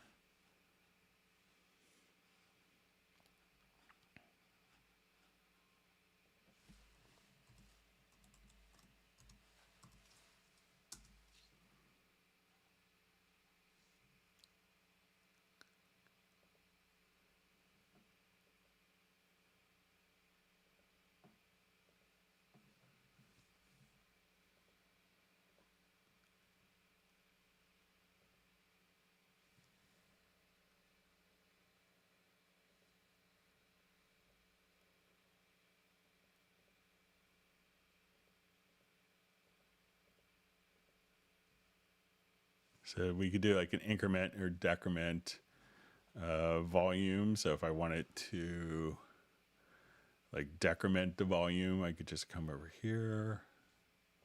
So let's say I want to use this fader. Let's see if it shows up under.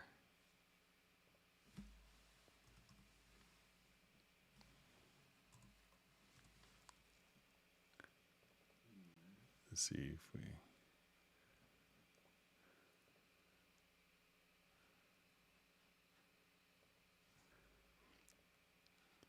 So now I could just use like a fader to just, when I select this, just to increase or decrease volume if you wanted to have it set up. So 1 would decrement and the fader next to it could increment. So I'll come here, let's make it fader 2. I'll learn and we'll go to command audio.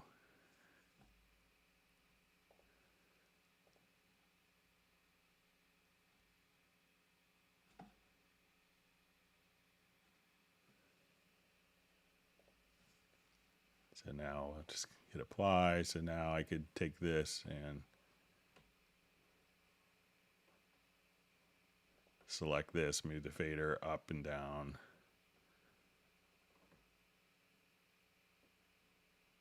So cool stuff that you could do with generic remote. So you could do that. So, but you know, so that's a kind of an easy way to work with that.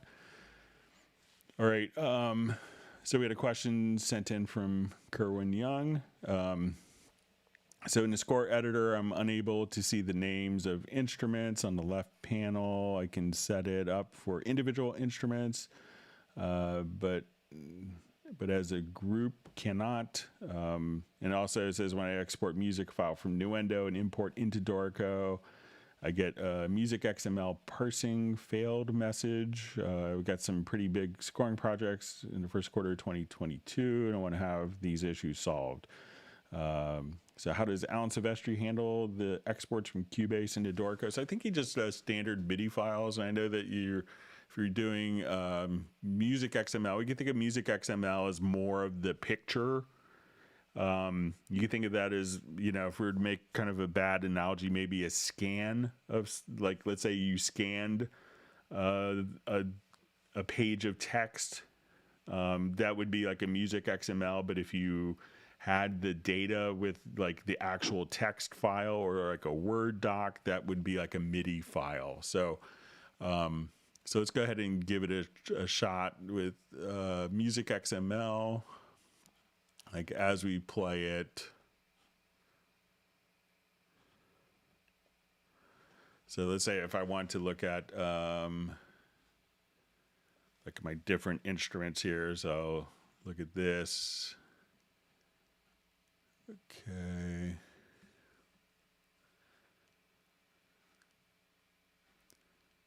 Okay, so let's say I now wanted to take this score and let's export it as a music XML.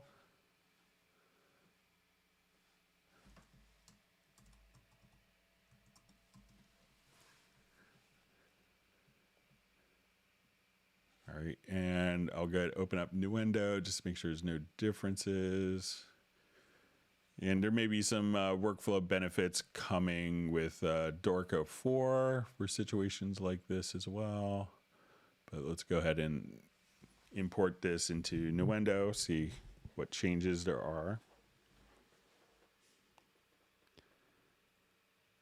I'm sorry, I just did it from Cubase. Let me do it to Dorico.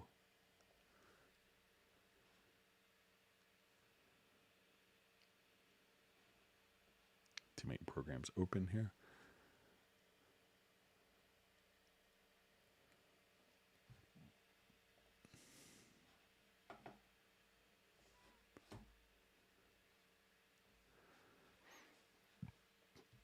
All right, so let's say we'll have Dorico open and I'll just do a new empty project. And I will just come over here and we'll import a music XML that we just created.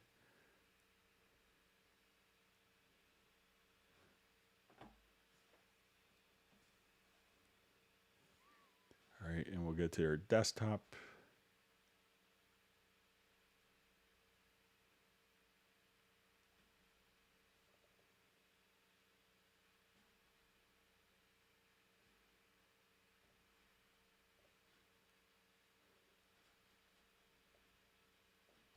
So there, it looks like we have, you know, all of the parts kind of laid out for us. So let's say if we want it to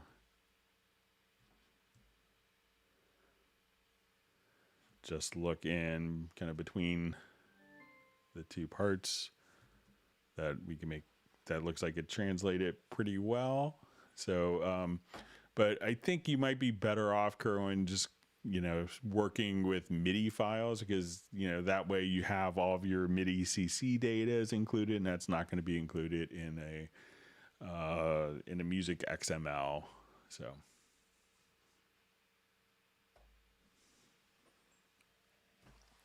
All right, let's go back to our live questions. Thanks for all the great questions that people have sent in.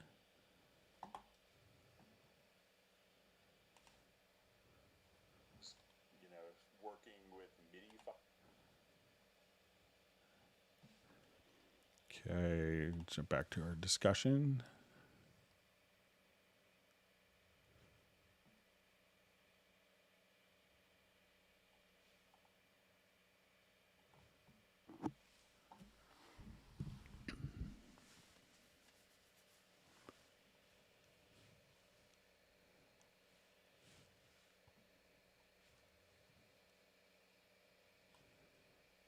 All right, so finding my spot where I was.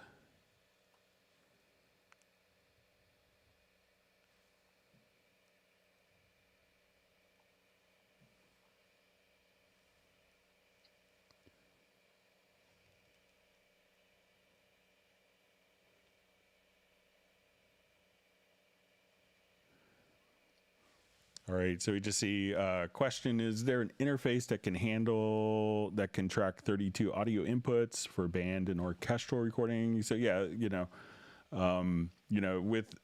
interfaces, if you have, so if you need to do 32 tracks,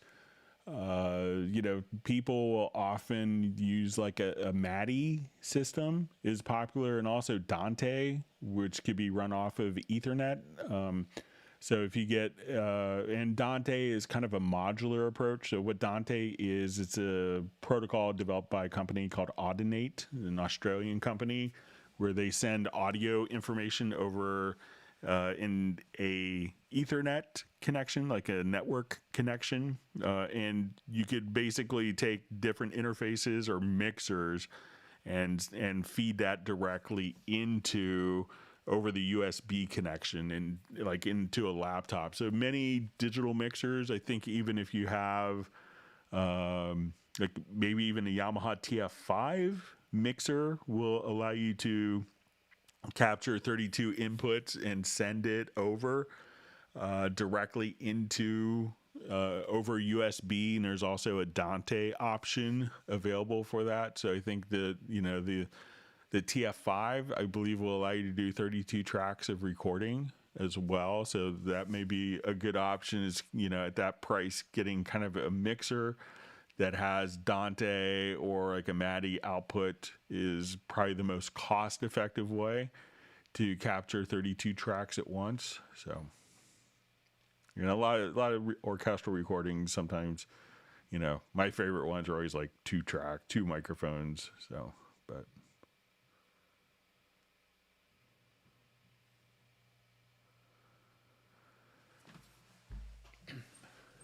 All right, so we see, hi Greg, can you please tell me how it's possible to route 2 separate QMix outputs to headphones 1 and 2 output, 1 and 2 output on the Steinberg UR816 interface? All right, so all you need to do,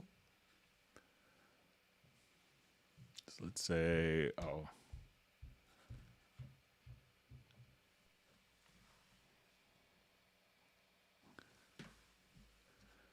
come right over here, and let me just revert this as I probably destroyed it.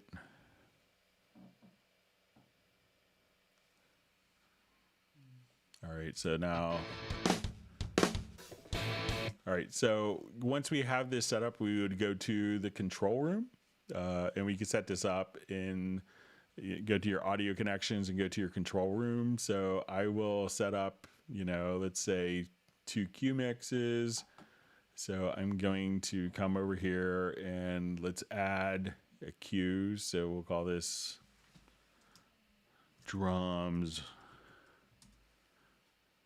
and we'll call the other one vocals, whatever we want to call it. So let's just come here.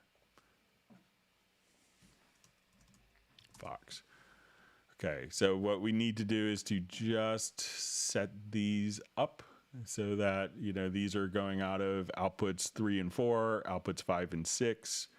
Now within those particular outputs, we need to go into, I don't have the UR816, but we could set those particular outputs to feed those headphone outs. So as we want to set up our QMix, and let's see if I can open up an AXR. I may have an AXR one that we could take a look at. Let me just see if it'll open up without the unit connected. It may just kind of look at me dumb. Yeah. But within the particular routing scheme, you could, set which of those outputs are being fed, which outputs are being fed to or feeding the headphone outputs on the unit itself. So sorry, I don't have, and I never actually received a UART816, but you could route it through that way.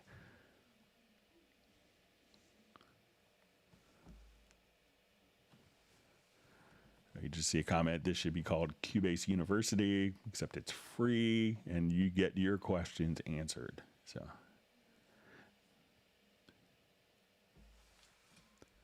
just want everyone to be more comfortable and get more out of their Cubase.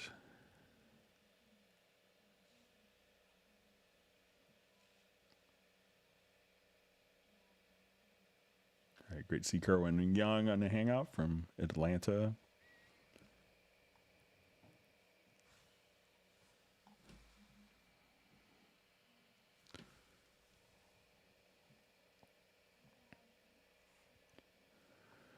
Okay, so we see how many people are involved nowadays in the Cubase coding and where are they located. So the whole team is in Hamburg.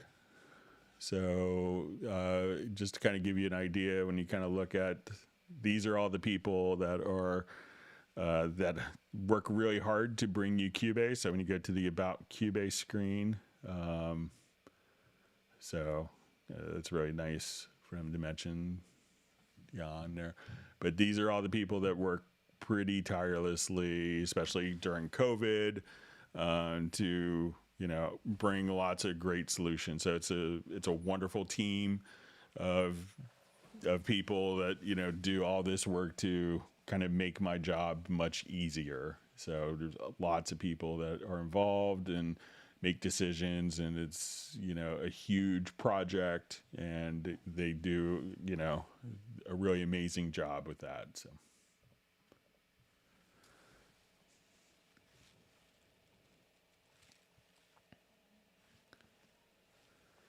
okay, so Michael Teams is saying, if you haven't whacked the like button, now is the time.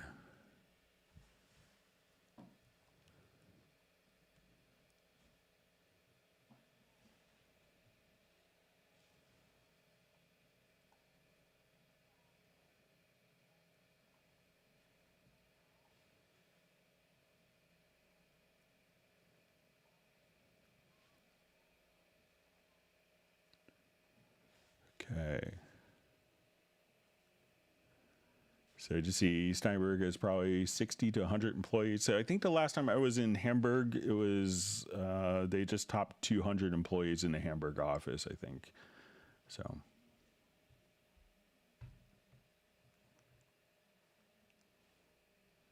We see Michael Pierce just talking about 32 channels. He's saying his entire system is transmitted over MIDI optical to an RME MIDI interface. And they find it quite versatile.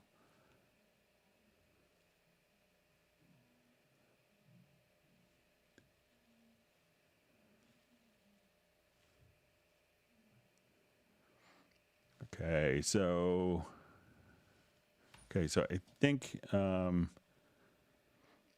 so Tim Weinheimer is saying the Cubase programmers are the Steinberg legends. That's very true. And these people, just so much dedication and insight into wanting to help customers. I think they do a great job, and they make me look like, and everyone that gets to go off and show Steinberg products, they make us all look really good with their hard work. So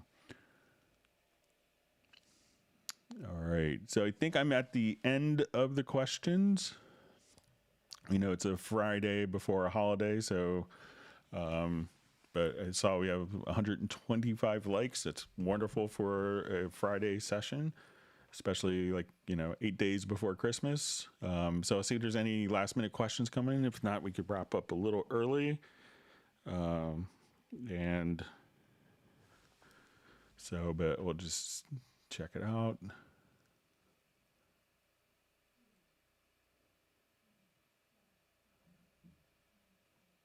Okay, I know sometimes when I do this, it's also takes 30 seconds or so. All right, so okay, so you see that RKR still has Cubase SX1 in the box. Yeah, I still have my Cubase Atari manuals that were written by Ernst, who founded Propellerhead. Okay, let's see. I saw Dom had a Cubase emoji. Where can we download it? So I'll see if I can get the emoji from it. Maybe we could share it in the Zoom meetup. So, okay, with that, I guess we could wrap up a little early. So again, Tuesday we'll do like 2 hours of live stream and a 2-hour Zoom meetup.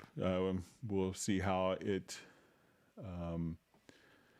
everything kind of goes with that. But looking forward to seeing a bunch of people, and we'll wrap up a little early. I want to, if I don't get the chance to interact with anyone else before Christmas, so I want to wish everyone a Merry Christmas and great holidays. And I really appreciate everyone being a part of this community. I really look forward to spending 2 afternoons a week with all of you. So with that, and we will kind of all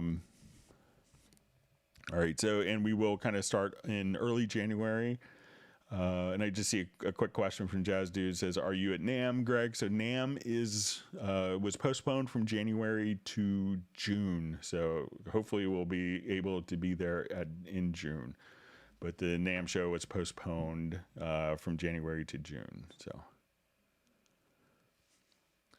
all right, so we'll see everyone hopefully on the live stream on Tuesday, and then we'll see everyone hopefully migrate over to the Zoom meetup afterwards, starting at about 2 hours after the meetup. So everyone stay safe and have a great weekend, and we'll see you on Tuesday. Thank you.